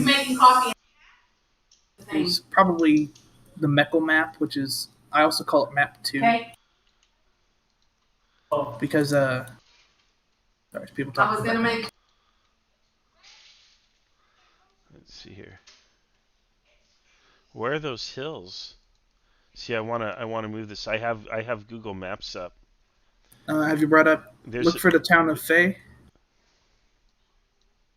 Right here, Rue de Fay. I think. Is this it? Yeah, Rue de Fay. But I don't know if this is Fay. I guess I could. That's Ogni. Ogni is right here, and then there's a big old airport there now. And this up here is the city of Metz, or the fortress of Metz, anyway. So there's it'll be south. A big airport right here, and then and then the rest of it is somewhat built up.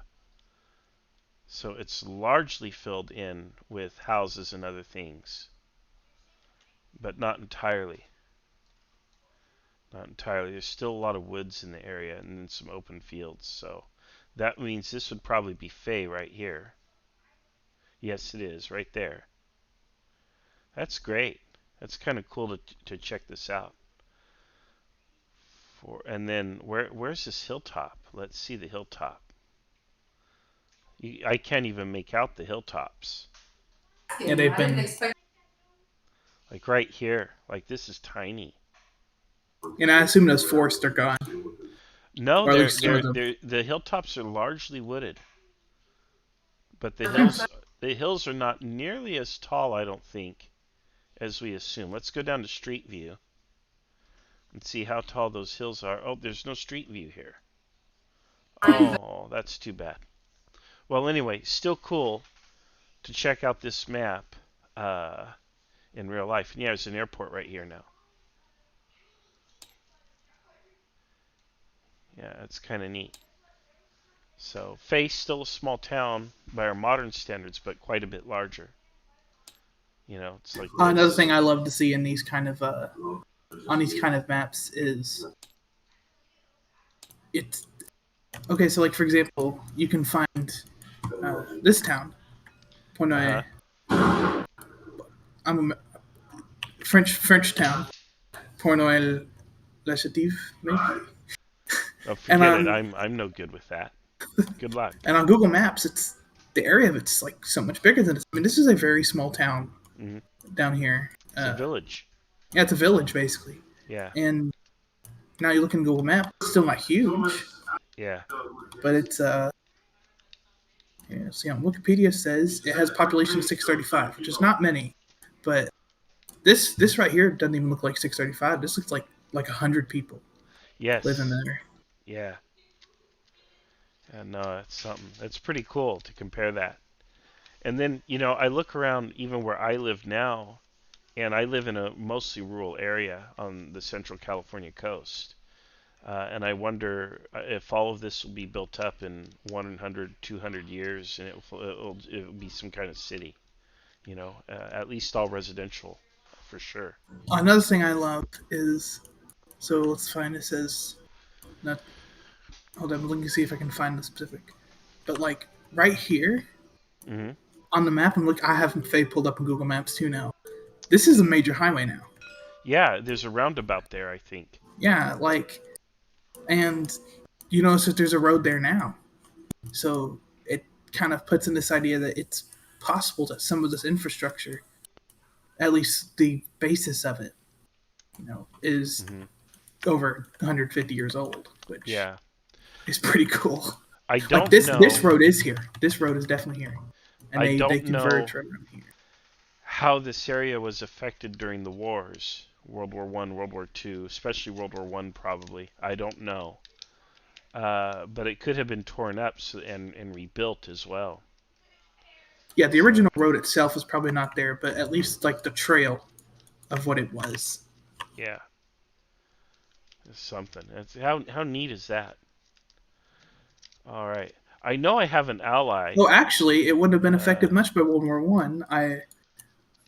This is the Wikipedia entry, but it's not like they're not that big. Oh, there we go. Yeah, we could look up the history of Metz. Yeah, apparently, the Wikipedia entry says in World War One it was considered one of the most impenetrable fortresses in the world. Yeah. Paradoxically, it was spared from combat because they went for Verdun.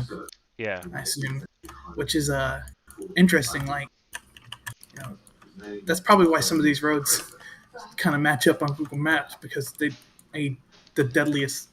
of the deadliest wars in history didn't roll through it. Yeah.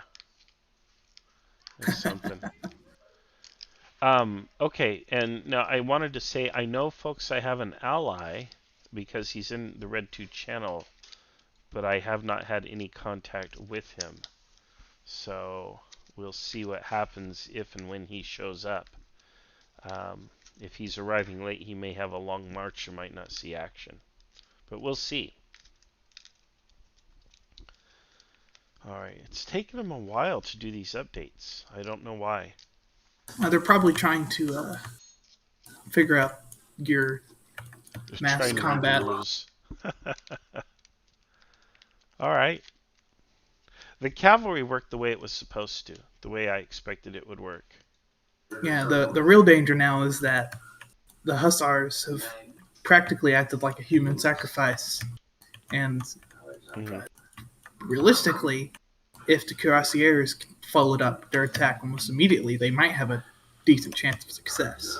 Right, because the hussars would absorb any fire, and then the cuirassiers would follow up right behind while the men are reloading. And, yeah. Oh, that would be awful. That would be nasty for them. But you do have a 6-pounder that's set up in the middle of that, so... Yeah, and the cuirassiers get a bonus against infantry. Let's see what that is. Cuirassiers, well, against hussars it's +2, so they would just get whatever. But cavalry versus infantry, they'd at least get the +2. Yeah. That's another almost paradoxical, I think, old, kind of not challenged enough, and the differences between the 4 cavalry types is that, and when cuirassier fought the way that they wanted to fight, they could roll over any cavalry formation on the planet, which is what they would typically attempt to do. But when they were loose, in loose order, maybe they're tired or they had just finished a charge, and they receive combat from a squadron of hussars. The hussars actually have the advantage. Yeah, they're lighter. They're lighter, they're more maneuverable, and it's kind of weird because there's a couple of factors in it. One of them is that hussars in general are just crazy. Like, I honestly don't know why, because the qualifier for being a hussar was height.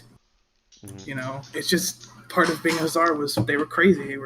They're womanizers, and they're extremely reckless and aggressive. And that's why sometimes when I run games, hussars will pursue or charge without orders, because they do that. Now, disciplined ones, if I was running a game with a Russian styled units and they had Cossacks, they would definitely do that.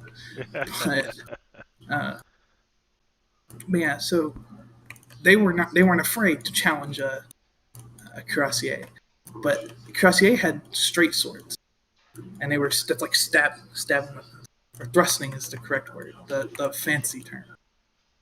So the advantage of thrusting versus the hussar saber was the hussar could hit a cuirassier multiple times, and he, not always, because the armor was heavy, but cuirassiers were supposed to have armor plate, which would definitely help against a slash laceration. And you could be slashed multiple times and still be upright. You get stabbed once by a thrusting straight sword, you're probably dead. Yeah. I mean, that's a puncture. That's an extremely deadly wound. Yeah.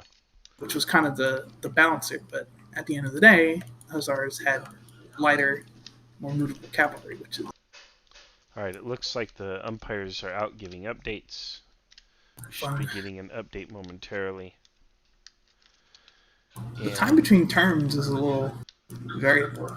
Yeah, it's a little long, but again, this is their first time umpiring this system. Oh no, what I meant was it like we had a 7:15 and a 7:30. I guess you can skip turns if nothing happens. Which is fine. Yeah. March to contact. Traditionally, how I do things is you give your initial orders. Here's how I want to march somewhere, and then I just fast forward until there's some kind of which is perfectly fine in small battles. Yeah. I hate doing that when there's a 10v10, but yeah, it doesn't matter in 10v10 because you're not going to do K22 for a 10v10 battle.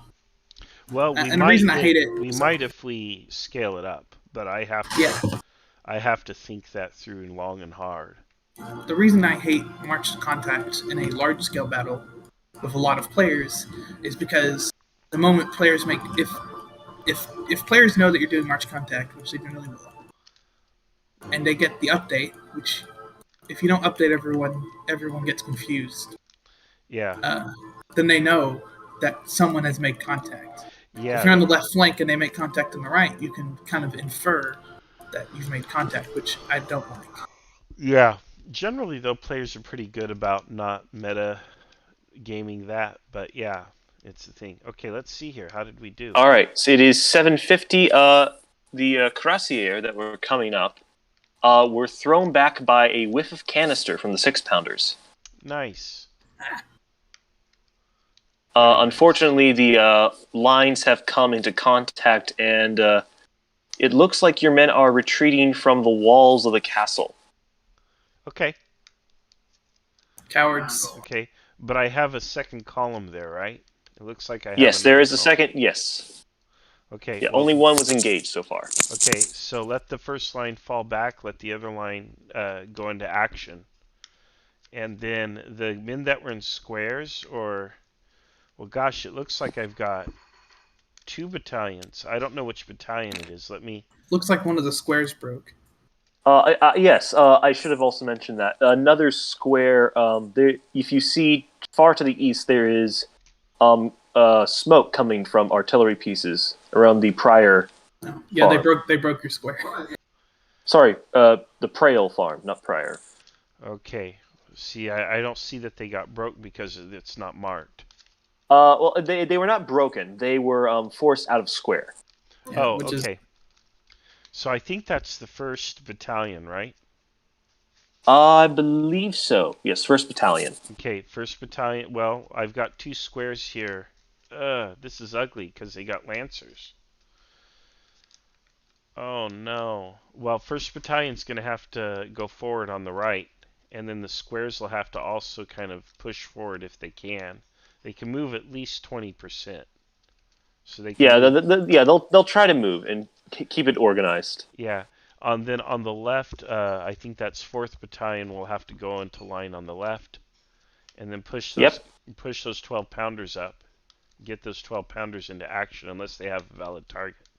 Now, the commander actually wrote up and said that due to the valley that Castle Groyo is in and that your infantry were in, he thinks he's in a good spot to fire at the men on the heights.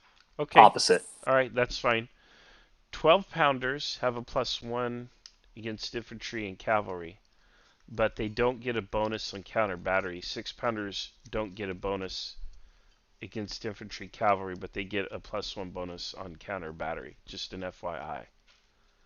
And the 12-pounder effect in counter battery probably should be the fact that they can be more effective at a longer range. So far, no artillery has been seen on that ridge. Yeah, no Just worries. heads up. I'm just advising you because I don't know if he has it, but that's the key difference. Your 6-pounders are smaller but more accurate. Your 12-pounders make bigger holes. That's supposed to be a horse battery at the Parale Farm? No, or not for me. It's uncertain. It's hard to see at this distance. Yeah, I don't have any horse artillery. Just FYI. I noticed the name was really far, and I was thinking, if it's a horse battery. Oh yeah, there. I it is. did make Damon. I strongly suggested to Damon that we should have a horse artillery block. Yeah, I told him so too. He made one.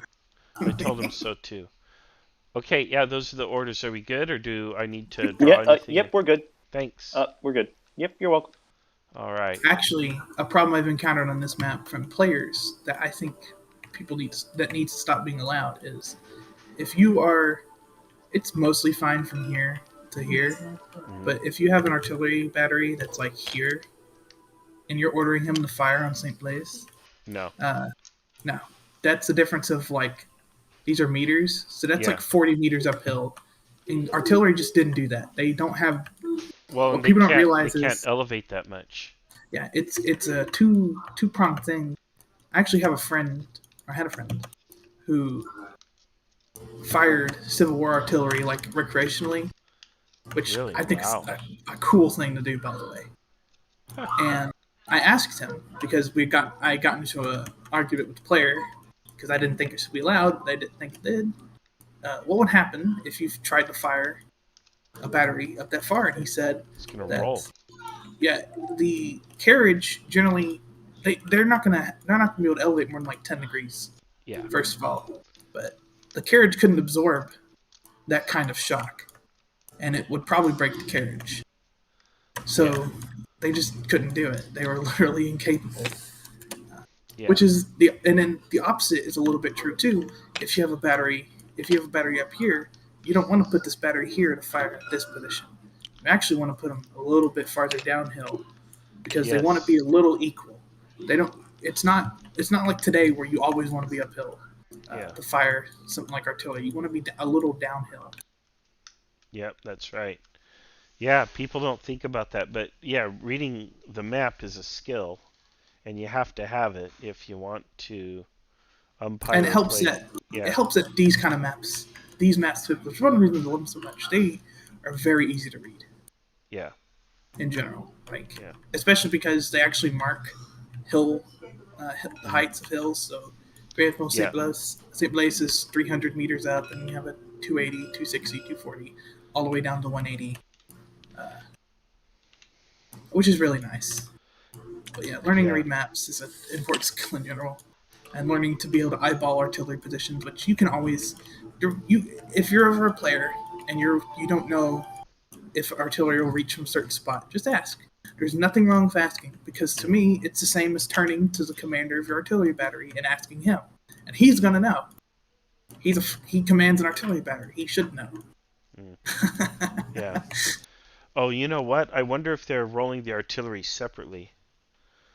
Which, if it's just supposed to be a DRM? It's just a +1 DRM if it's supporting infantry. The only time you worry about those modifiers I mentioned is if they're firing at isolated units or whatever. Yeah. But you want that DRM. DRMs are pretty powerful too, So, they're real nice. Yeah. So you really want the DRM. And counter battery fire, there's only 3 hits on the D8. Most counter battery fire is just going to miss because everybody loves doing counter battery, and they do it to excess when they should be firing on maneuver elements, and instead they want to play counter battery fire while the infantry just goes unchecked. Which is why I actually specifically wrote this rule into my set for artillery. What did I call it? I called it counter fire. Artillery will always fire back. Will always switch targets to fire back at something shooting at them, which is what they did historically, and it pissed Napoleon off. That was like there's quite a bit of writing, as far as I know, of Napoleon just fits of rage almost because artillery batteries would fire a counter battery when they're getting shot at, because that's the natural thing to do. But Napoleon, as an artillery officer, knew that the correct role of artillery was to completely ignore enemy artillery and focus on infantry. Yes. That's where the real damage is done. Yeah. Which is part of the reason, as far as I know, that they would form a grand battery. Because eventually, if you were focusing on Napoleon's artillery, which is what the Allies would do a lot before they learned their lesson, Napoleon would just form up, 60 pieces and just shoot off each battery one-on-one, so they'd stop bothering his actual batteries that are trying to support the infantry.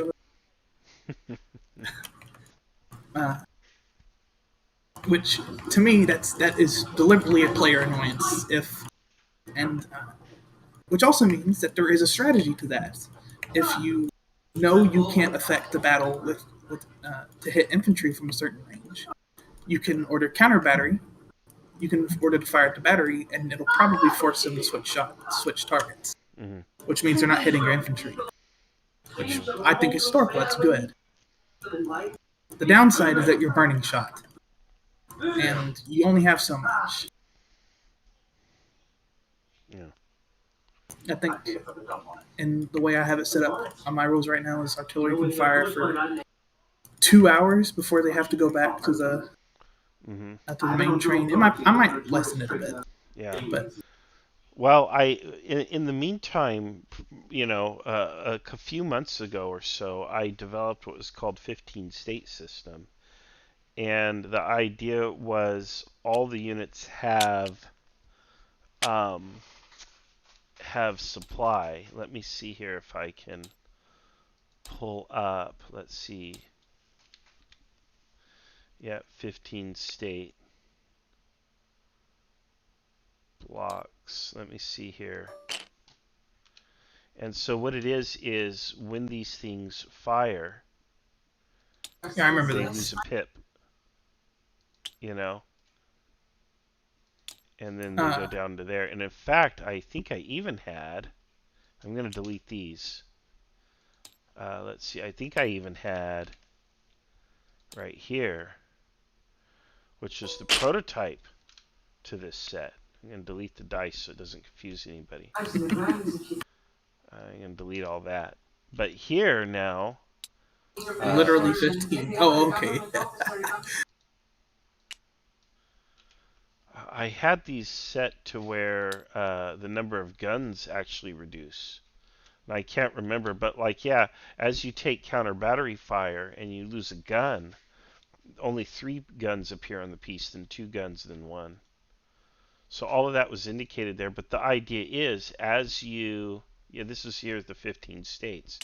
As you exhaust ammo, once you run out of ammo, you can't fire anymore, and you have to resupply. And then I had supply trains that worked the same way.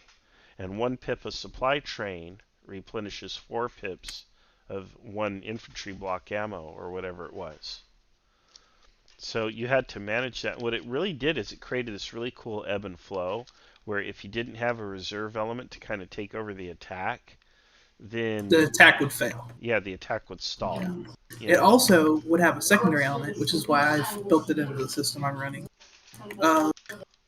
This is an issue I had with the brigade system, and that forces were able to continue the attack for far too long. Yes. So it was built for the American Civil War. In general, when you study American Civil War battle, a corps would conduct about 1 attack per day. And that sounds, some people might go, well, that doesn't sound like much, but it's true. Think about it. Think about Antietam, right? How much did Joe Hooker's corps do? They did 1 major attack for about 3 hours, and then that's it. That was their contribution to the battle. They were spent. Gettysburg, same way. You had giant Confederate corps. Longstreet's corps did 1 attack. Buell's corps, 1 attack. It's just what they did. And now, in a Napoleonic setting, you could probably expect them to do a little more than that. I mean, they were better organized, and generally were a little better at resting, but still, it's not going to be a ton. Yeah. And that can be a bit of an issue for these systems, because it sucks as a player if you're in a 20-person battle and you command a brigade, and your brigade gets spent in the first hour. And what do you do? Well, Yeah.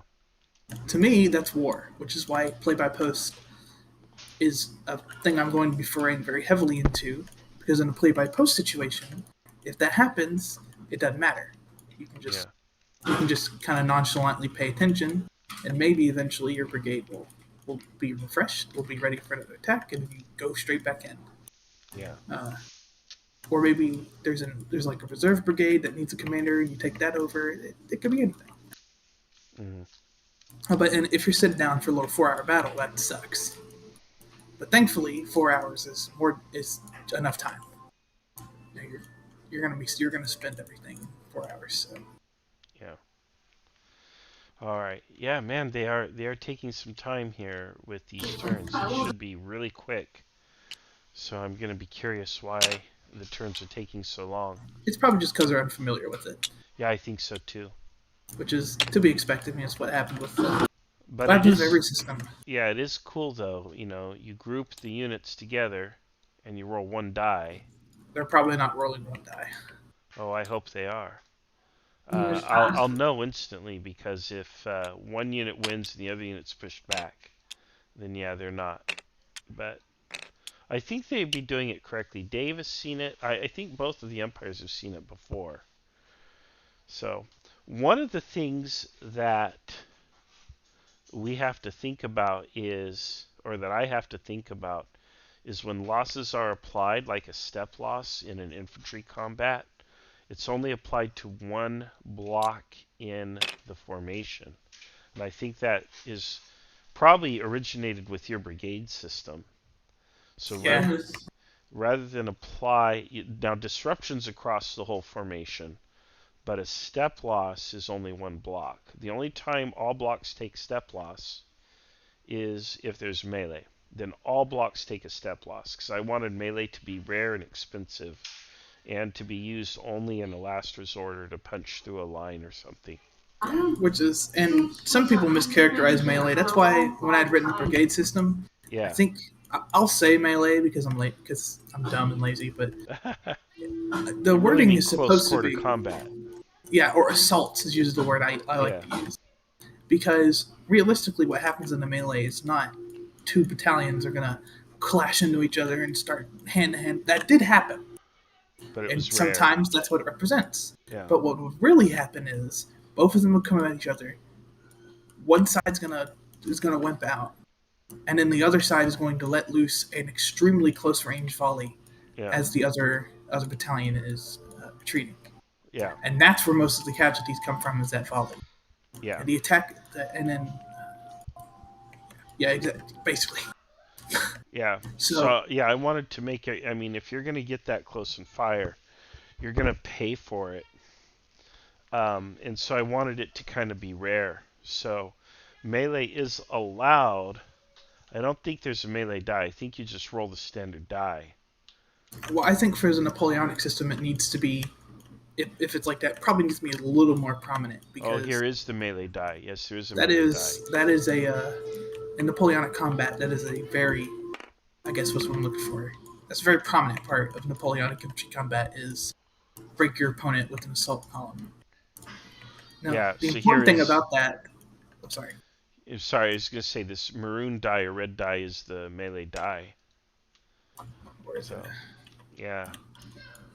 The important part about Napoleonic melee combat, and using an assault column in general, is that it doesn't work nearly as well against a fresh formation. You want to hit them with artillery or with volley fire before you go in. And that's something players don't like doing. They like, if I'm going to use an assault column, I'm just going to go in, or I'm just going to sit there and shoot at them. Yeah. And unfortunately, I think the only way for me to force players to do that, if I'm pushing my system, is to play it myself. But I don't like playing. I like umpiring. I like to play. I'd rather play than umpire. Well, I am nervous about those Lancers. Those Lancers are probably going to be hitting me. And I'm probably not going to defend so well against them. So, we'll see. We'll see. And then after this update, I need to check in with the domestic chief of staff, who's been home for a while cooking dinner. I'm probably in some hot water. But we'll see. This is moving slower than I expected. I thought it would be a 2-hour commitment, and we just exceeded 2 hours. So, Um, but we could have a resolution of the battle here pretty quick. yeah, that's and it's one of the things I always like about Kriegspiel combat is it's most Kriegspiel is posturing. Yeah.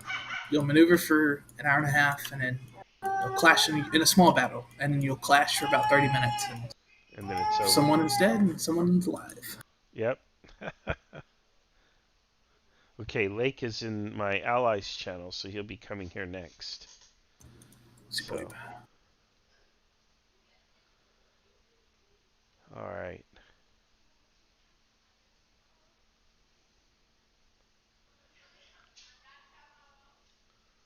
Come on, Lake, I gotta check in.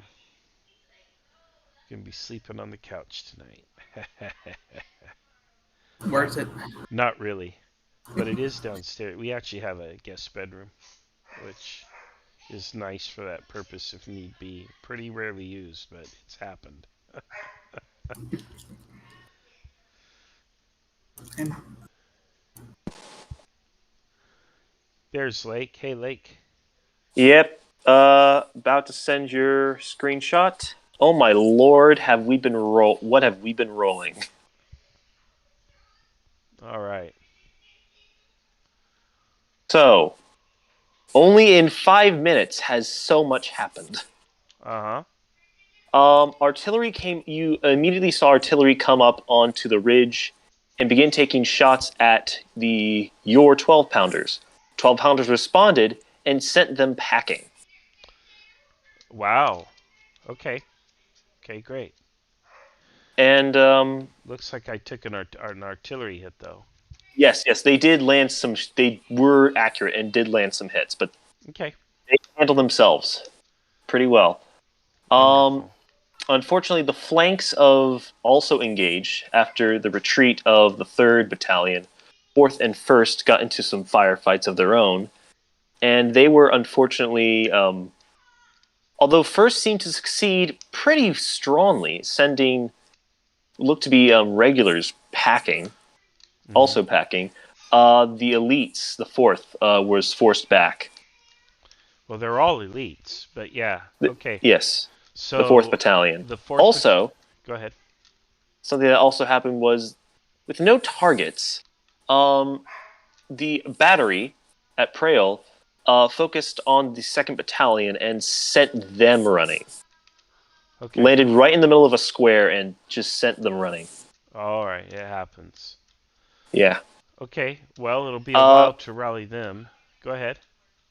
There is one more thing. One of your aides notices that a courier is riding up frantically from the south. Huh. They are wearing red, so this must be good news coming.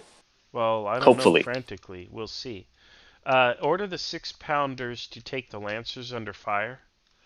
And then I would like the 4th Battalion to come up on the left if possible. And I've got to tell you, I hope we're searching the castle while we're here. Third is doing that. Okay, because the instant we find that money, we can start pulling back. I want Get my in, money. get out. All right, yeah. Get in, get out. All right. It's my money, and I want it now. Yeah, our orders are not to destroy the enemy. They're to retrieve the money, find the have gold. you tried calling 877 cash now? Yes, Right? 877 cash now. That's right. It's my money, and I want it now. All right. 4th. Do you want any orders for 4th or 3rd? No, 4th needs to come up to on the left, right? And They'll return to their positions. All right.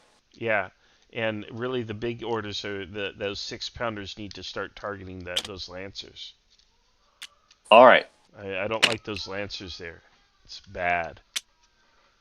So That is fair. All right. Yep. You're welcome. Thank you. Oh, sorry. Yeah, sorry. I said that prematurely. Yes. So. Thank you. All right. Yeah. So very simple orders. You don't have to, get all elaborate or micromanage anything. 6-pounders are to take the Lancers under fire. 4th Battalion is to come back up on the left. And I guess 2nd Battalion, being basically routed, they're not going to be in good shape for a while. They're not going to be. I probably lost them for the duration of the battle. So. Just however look like that, you'll have a 3-on-2 Mm-hmm. north of Castle Groyo. Yeah, it looks like it. It looks like I could have that, and that would be great. And I should be rolling the orange die, but we'll see. Oh, my son is going crazy downstairs. He's such a noisemaker, too. Playing with the dogs. Future General. Yeah, probably. All right. Yeah, I'm curious if they're running that 12-pounder right, but it looks like the 12-pounder was rolled correctly this last time. There's obviously counter battery going on. But if they are firing on infantry, it's just a +1 DRM. But we'll see. We'll see. The captain's doing what he wants to do. I think that this is a horse artillery battery. Probably. Yeah, because it's over there with the cav. Which means it's a 6-pound gun. Yeah, because it's Napoleonic. Yeah.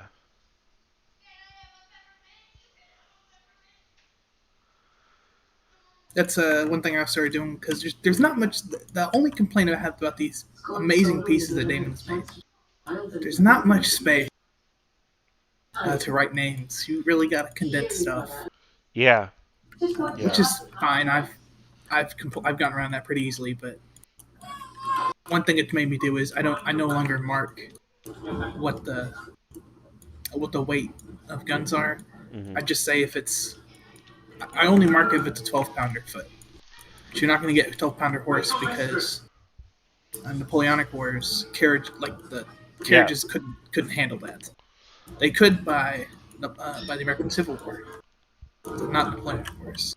You can only carry 6-pounders. Well, yeah, I mean, you could just mark them L or H for light or heavy even.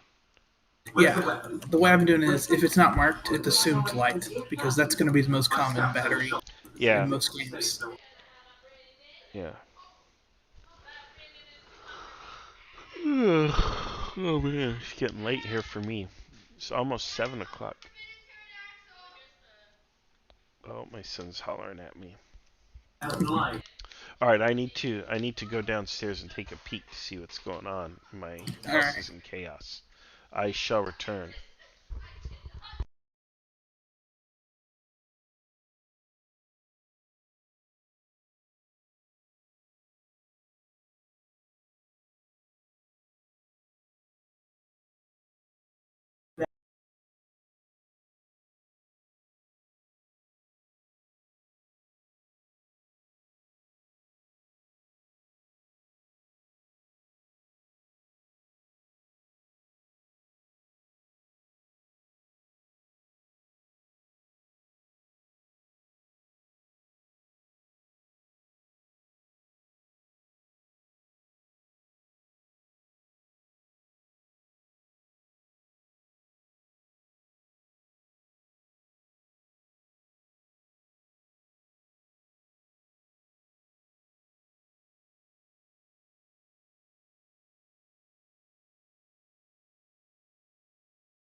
All right, I have returned. All is well. Superb. All right, let's see here. Well, okay, yeah, we'll wait and see for that report. And yes, it looks like my ally is arrived. His courier's coming up.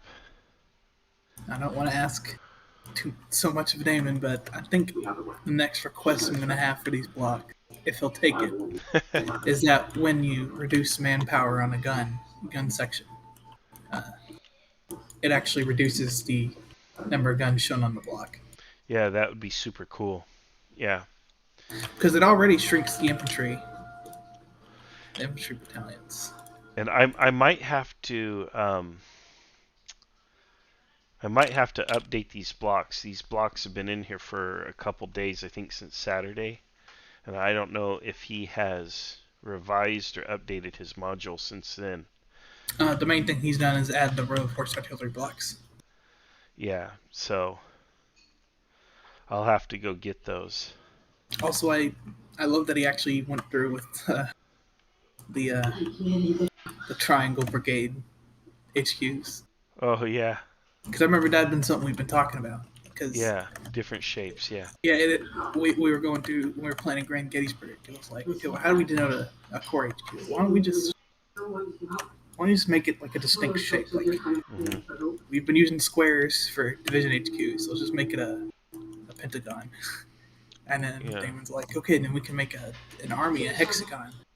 And later he's like, okay, if we play a brigade game, we can go one down. We'll make the brigades triangles. Okay. Which these are easily the coolest in the module. You can do so much with them.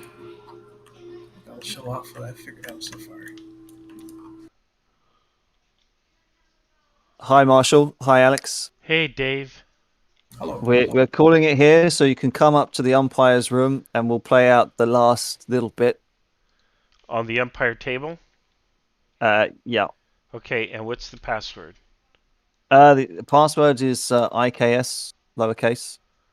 All right, let's see here. If I join, okay, connect. There we go. All right, got it. Oh, it didn't like it. You still remember my password? Book. I'm still going to use that.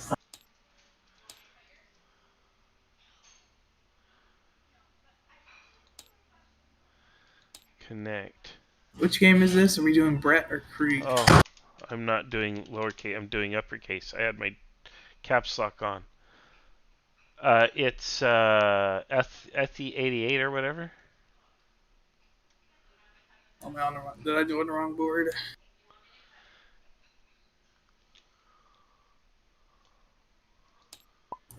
Oh yeah, I think this is the right one. Yeah, You're good. All right, do you want to come up to the umpire and join us all in the umpire room as well? Oh, I'm not in the umpire room. There we go. Now I am. Oh boy. Did what's his name? Alex is here. We're great. Okay, perfect. Yes. So, Okay. here's what happened in that last turn. There was a firefight at Castle Groyo. We gave Marshall a +1, and he had advantage because they had elites and some light infantry plus versus regulars and elites. +1, we rolled a 7 that turned it to an 8. Oh. And so the line was forced back. Yeah. Yeah. Well, there you go. Hugo Mo. Yep. The amount of 8s and 1s we rolled was unbelievable. Huh. So you got Rankin dice. Yeah. Yes, it was absolute rank and dice this game. I only wish I rolled this well in D&D. So, my favorite term. Yeah. Now the reason why we are bringing you all here, and the reason why you received a courier, Marshall, was because a new player joined us in the early stages of the game, and we decided to bring him up as your cavalry support. Wasn't much, but still, it is something. I think it's decisive. Yeah, they don't have enough. The blue doesn't have enough fresh cavalry to fight that off. Yes, that's right. Yes. Yeah, So we'll give red cavalry an advantage, but yeah, we'll say for narrative purposes that the blue cavalry were asked to hold off the red cavalry as well as they can while the rest of them scoot out, as they see that the gold shall not be theirs this day, goes to red. This is the first Kriegspiel I've won in 3 years. So I doubt it's been that long. probably has. Hey, Also you're conceding welcome. that he did not beat me in that 1v1. Thanks, Achilles. I was You're more than welcome. I was worried about those Lancers though. Yeah, Oh bet. yeah. They tried to fire on the Lancers. There was no effect. One of the few no effects of this game. Yeah. And the horse artillery. It was horse artillery in Prail. Yeah. Fired on the 6-pounders, and they sent them running. Yeah, I don't know if I give horse artillery a +1 or not, but yeah, that's what they do. Yep. Yeah. So with I'm just checking this. Yeah, no It is bonus Hussars on the horse against artillery, but Lancers. That's great. Hussars and +1. Okay, yeah. All right. So this all elite strategy worked. it was pretty good. I was worried though that I was going to get just crushed by regular troops. That I was going to have, be badly outnumbered. But it turns out I wasn't. Had Achilles brought infantry to the fight, there's no way I would have survived. I wasn't allowed. Oh, actually, hold on. Sorry, no. This would have been 6. Target cavalry unit retreats. So The way. and then Sorry. And then the other side rolls. The other side rolls. And so both results are applied. They both retreat. Yep. So they clash. They satisfy the conditions of honor, and then they retreat. Ineffective for Lancers versus Hussars. Well, no, wait. Sorry. No, it's +1 to both sides in this. Mm-hmm. Target cavalry unit falls back. Hussars, it's +1 for them. 5, and then adds to 6. Yep. Target cavalry unit retreats. Wait, did they not fight in a line? No, they mash up together and go at it. The Lancers have an initial advantage because they have lances. But then because it looked like they were rolling for like 3 1v1s instead of a 3v3. Well, it's a mixed formation though. It is Hussars versus Hussars and Cuirassiers with Hussars and Lancers. Right, and I think the rules do specify that if it's heterogeneous, not homogeneous, then you have to roll them separate. Yeah. Yeah. Yeah. So let's roll this for Hussars. There's no. It's ineffective for red. For blue, it is ineffective. Blue. So.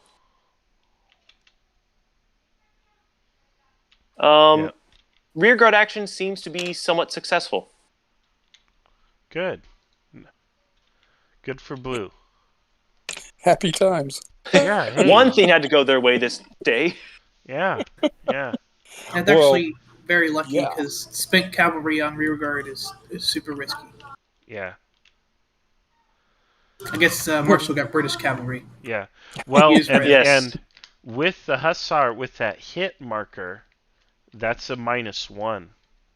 Oh, a -1. In that case, it would have been, instead of it being 4, it would have been 3, right? Yeah. So any marker that's on a cav unit is a -1. I don't know if that's clearly articulated, but it is. It was not really articulated. Yeah, it was hard to find some DRMs. Yeah. A few of them. So maybe having a dedicated page or we didn't maybe note card for it. I mean, up until that point, we didn't really need to apply too many DRMs with regards to minuses because of hits. So yeah, up until that point. Mm-hmm. Overall, I think this is a first time using this for myself. So sure. There might have been a few errors in there, but I think overall it would not have changed the outcome. This was a red victory. Yeah.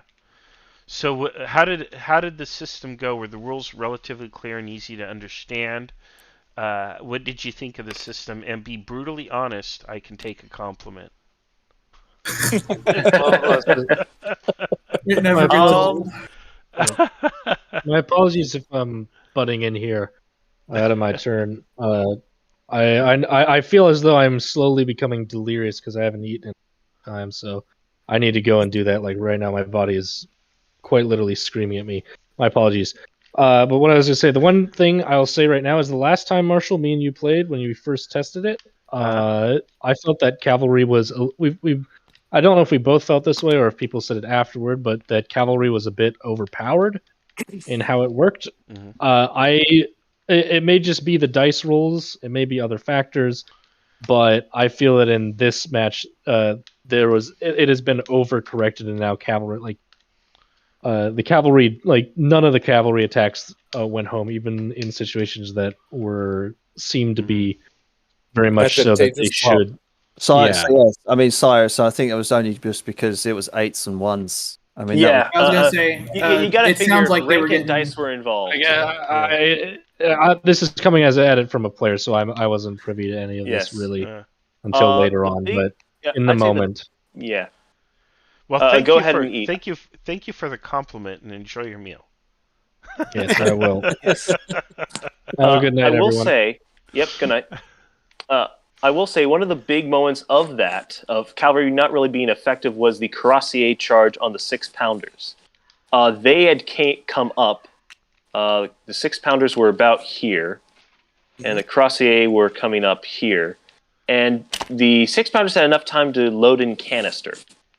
Yeah, okay. So that gave them a bit of a bonus. Rolled an 8 naturally. Wow. So it made sense. Cavalry charging uphill against artillery when they're being blasted by canister, it made sense that they were not going to succeed in the charge.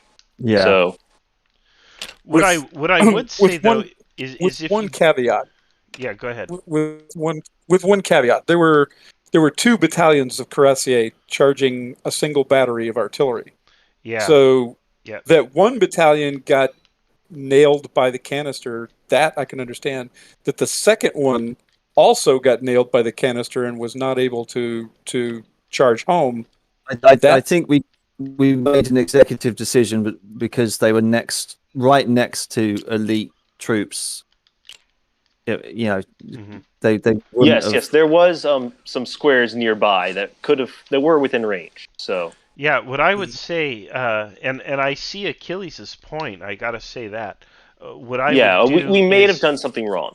No, I don't know that you did anything wrong. I wasn't there, but what I would say is, if you get a result and the result just feels too wonky or too much of an outlier to make sense, as umpires, use your umpire discretion to change the result at least to where it's within a stochastic range of reasonability, if that makes sense. That's why I think we're moving towards a DRM style of umpiring, because it's really easy to tweak and just say, oh, well, they just rolled 1 less. Yeah, exactly. And then that makes it more realistic. Otherwise, the thing about cavalry that I'd like to note from what I observed is it looked like blue committed their cavalry really early, like before the infantry had actually engaged. Mm-hmm. And if he had held and waited for a couple of turns, but for the infantry to actually collide with each other, I think it would have had a much higher chance of actually sending home. Yes, they were. Oh, go ahead, Dave. Yeah, I was just going to say it was kind of a question. Could have gone either direction. If I allowed him to become engaged with Marshall's infantry, then I can try to come in on the flank. That would be an effective, certainly an effective tactic. But in this case, since our objective was the gold that was in the castle, and my hussars were point blank to the castle, and he was still moving towards it, my order at that point was race those hussars in there and try to beat his infantry to the castle. Because if I'm holding it, the infantry is still too far away. And basically, I would have just been sitting out there waiting on him to dig in at the objective. And if I could slow his columns down, first of all, he was still in column right in front of my hussars. So, no hussar captain in his right mind would have not charged a column right in front of him. So Yeah, that's exactly what they did. And Basically, what happened there as well? It was literally, an you know, 8-1. you were right here, and then you had, as you say, the column coming down here, and we thought you were going to catch them, and then Pump House rolled a 1, so you had Yes. to run. Right. Thank you, Yeah. thank you, Mr. Yeah. Pumphouse. The angel of And death that's one of struck. those. That's one of those. I actually think that's one of the most fudge things to educate in umpiring any Napoleonic level game is the question of literally this situation, and this happens more often than you think.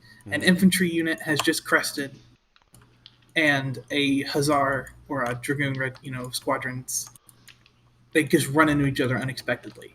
So the cavalry is going to attempt to cut down infantry because they're not formed.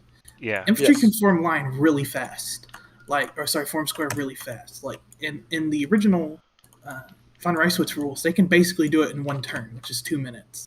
There are accounts in Napoleonic Wars of units doing it at the run, like they're running away and then they quickly form square and they beat off the cavalry. So that's just something you have to go. Well, sometimes they do it, especially if it's elite.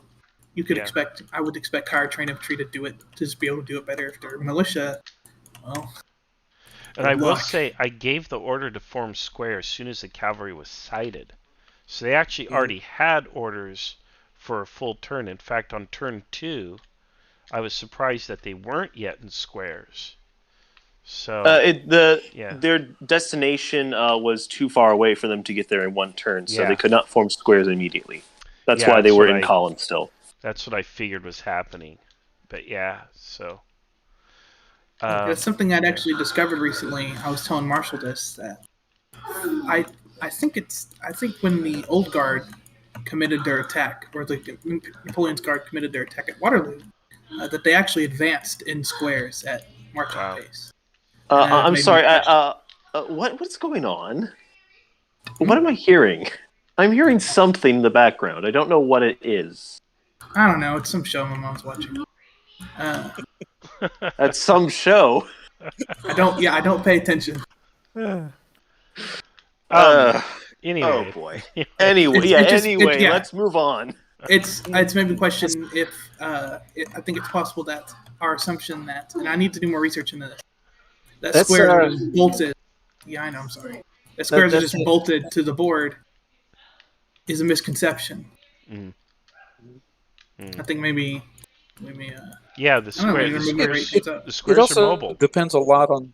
Yeah, it depends a lot. Well, in the Napoleonic era, it was pretty rare for them to move, but it was done. I know the French did it in I forget which battle. I think Massena did it at Wagram, didn't he? I think part of the reason is because when a Napoleonic infantry battalion formed square, it was a reactionary thing. There were cavalry coming towards you, formed square, they're about to hit us. But I think if the square is not hollow, it's going to be a lot harder to do that. Oh, it wasn't Massena, it was MacDonald. And yes, that's what it was. Yeah, and he formed square because there were cavalry out there, but they weren't charging him yet, or they had charged earlier. They formed square and moved the entire square. It depends a lot, too, on the size of the unit. I mean, these were battalion size, right? To form a battalion square as opposed to forming, say, a regiment or a brigade is a totally different maneuver, you know? Well, I was thinking maybe we increase how quickly battalion squares can move. I gotta wrap up the live stream and go eat my supper too. I'm on the same time zone as Cyrus, which is Pacific. I want to say hello to my ally who just arrived and saved the day. I want to say thank you. I'm glad you're here. I don't. You go ahead, please. Oh, no, it was a pleasure to arrive and find that wonderful portal that got me to inside of the enemy. No, a great pleasure. I just played a couple games, I think, last month. So there you go. It's better to be lucky than good. Yeah. Every time. Especially if God gives you a bonus. I will take luck over skill every time, folks. Well, Yeah, I had anyway, a good pleasure. time. Do you guys think the system worked pretty well? Was it smooth? Was it fast? I felt like the turns took a long time, but that could be because you're figuring it out. I don't know. We were figuring it out. Oh, Yeah. you can go ahead, David. No, I was going to say, yeah, we were figuring it out, but I mean, I think during the beginning, I think it was just because of technical housekeeping issues. Yeah, Yeah. Okay. yeah, mainly on my end with things that I stated in the moment of the blocks thing. I'll figure a way out to fix it. So Yeah, no worries. it didn't really play that much of a big part in this. Well, I had a good time. It seems to have been a hit. If you have any notes for me or anything you think I should be tweaking or adjusting, send those off to me in a private message or whatever, and I'll figure out how to tweak. And there we have it, guys. I've got to go. My family's eating dinner without me, and I got to eat while the kitchen's still open. So, Yep, fairly well. Well, good night, sir. Thank you. thank See you, you later, guys. everybody. Great battle, great battle. All right, and those of you on the live stream, thank you for watching. We'll see you on the next adventure.